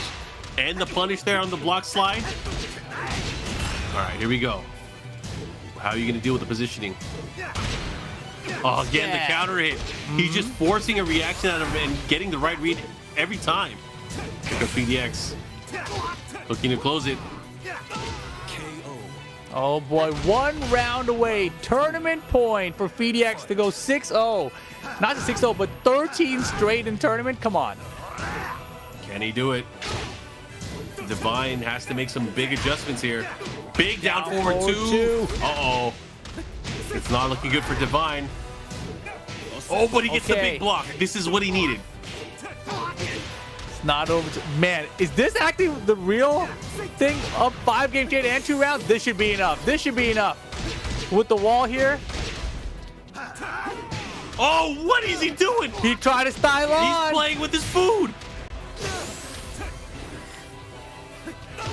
Oh, and Get he him, wins. kid's gonna do it. Gotta give it up. PhiDX, Gotta give it up. yes. Yeah. Divine Exorcist second place here, but man, oh man, the performance here from PhiDX, unprecedented. He steamrolled the grand finals. I mean, not even the grand finals, just the top 4 of this tournament. Yeah. Right? I don't think he dropped the game in the top 4. Yeah. Right? So, I mean, you'd probably even before that. So, congrats to PhiDX. Unbelievable run here. Man, wow. Just impressive stuff all around. But here we go. Let's take a look back at the action. This is when we got started, right? Phi was just on loose side, got the first game. The first game was close, too, right? Yeah. Then came the Lars afterwards. We had this stage here where, you know, it was, the threat of the Emo Man was a problem at first. But again, you know, there were rounds here that were looking good, but PhiDX holding on to it. Then the Miguel came out. Not the best. There was a lot of big whiffs, a lot of big whiff points from PhiDX in that one. Then we got the restand. It was all Claudio from that point on. Raise drive wrong way. Had the wrong punish, but still Divine holding on. He had the 2-round lead, and this was it, right? He kind of froze up. He just let things happen. And he was trying to swing on every time he was waking up there, just not enough. And then Divine had this. He had the counter there. Didn't get the combo. Had this as well. Got the whiff there, but no hop kick for the whiff punish. He could have stole that back easily. Yeah, there were so many opportunities here where he had a chance to take the momentum back or even take the rounds back, but PhiDX was just ready. And then look at that. Really try to get nutty at the end there with the key charge, but it doesn't matter. He ends up winning with a wake-up attack, and that's all it is. Good That's stuff, all he PhiDX. needed. Congratulations, Exactly. though. There is the bracket. PhiDX 3-0, 3-0 in the grand finals, 3-0 in the losers final, 2-0 with Tondo, 2-1 versus ELN. That was the last time he lost the game in the tournament. After that, it was nothing. Flawless victories the rest of the way out. So Oh my congratulations to PhiDX. That is one heck of a performance. Oh, yeah. His losers bracket run, he's going to be winning all the money there. You guys can see 1st through 4th getting paid out. But again, Boom. congratulations to all of our players that participated, and thank you for participating throughout the entire season of our PlayStation tournaments throughout the entire year. We really, really appreciate it. Again, it was fun. Exactly, man. If you guys want to compete in these events, guys, don't forget compete.playstation.com is your spot to do that. Free to enter, man. Don't forget. Yeah, free to enter. You guys can actually join the Discord, join the PlayStation Tournaments community Discord to find regular updates on esports events, articles, videos, and meet up with others to improve your game. You guys can use that QR code on the screen, jump in on the Discord, and start joining up on some of the tournaments. Exactly. So make sure you guys head on over to the Discord. Make sure you guys follow there. Compete.playstation.com. That's where you guys can get into all these tournaments. So maybe you guys can be featured in the Fight Nights next year. You know, you guys want to do it. I know you do. Tekken 7's not gone yet, right? We still got more time with it. But yeah, this has been a good one. Fight Nights Invitational Cup 2022 is over. PhiDX is your champion. Any last words, Mark? Just early Happy New Year to everyone. Be safe. Be responsible. Don't do anything crazy. And we'll hopefully see you guys next time. Rip, anything you want to say? That's it, man. Happy holidays, everyone. We'll catch you guys next time. Peace.